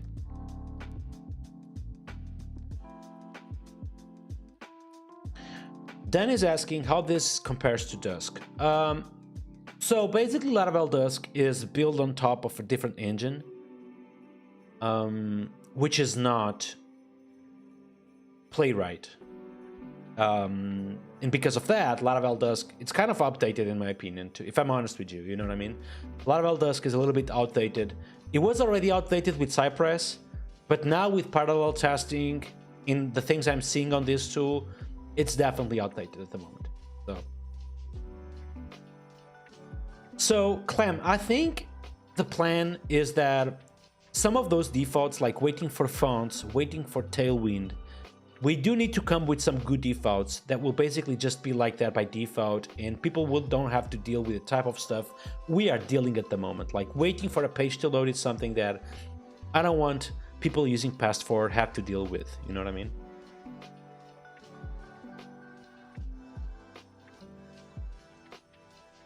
So this would be for browser tests, you know, not for feature tests.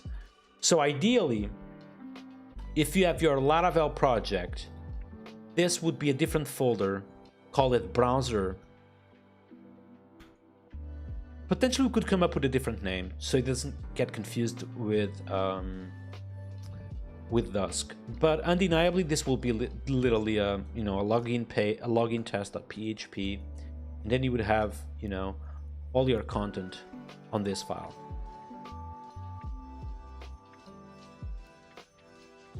Page, screenshot. Like some of the things I want to do as well is like just start with the home, like with the home URL by default, you know.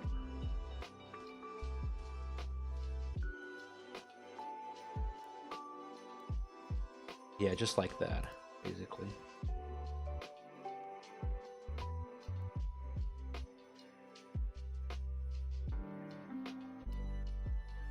I think Laravel Dusk uses Selenium for sure.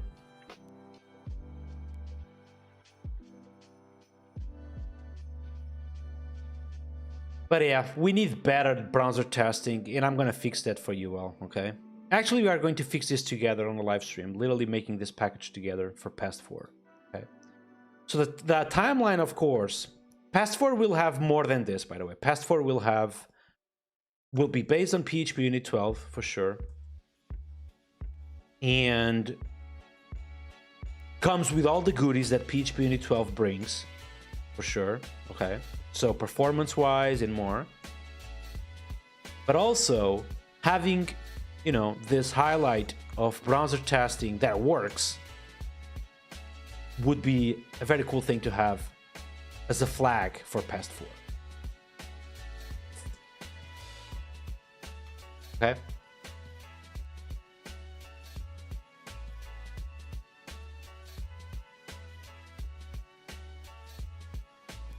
But yeah, that being said, I think today's live stream was awesome. We discovered this new tool. It's funny that we never end up actually using a wrapper like Laravel Playwright. But I do understand that, not this one, but if I were to click, let's see, for example, do I have another example? Maybe here? No. The probability is like Playwright, Laravel, and other ones that do some sort of integration to recreate the database, like this one, for example.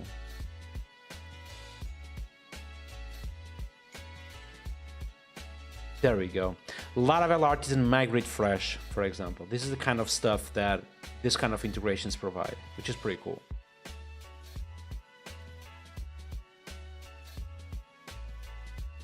Obviously, with Pest 4, you just have regular PHP code, so you don't have to deal with this, hopefully. Okay?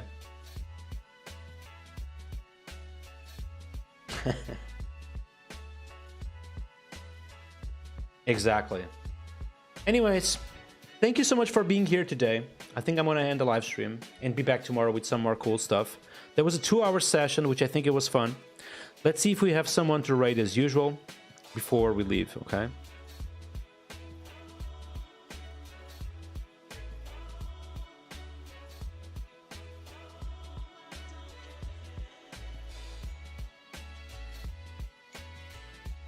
Oh, we have done doing Tailwind 4 in Vapor, which I don't think it's probably the Vapor I know.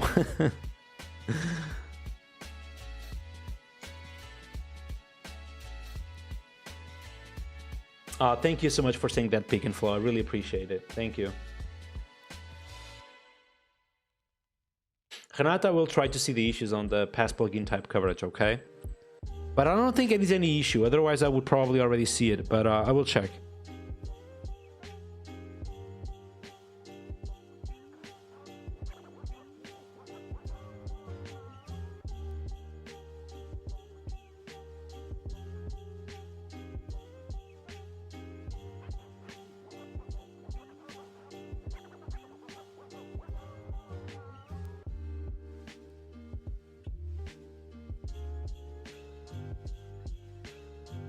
I see. I will check that, Renato, okay?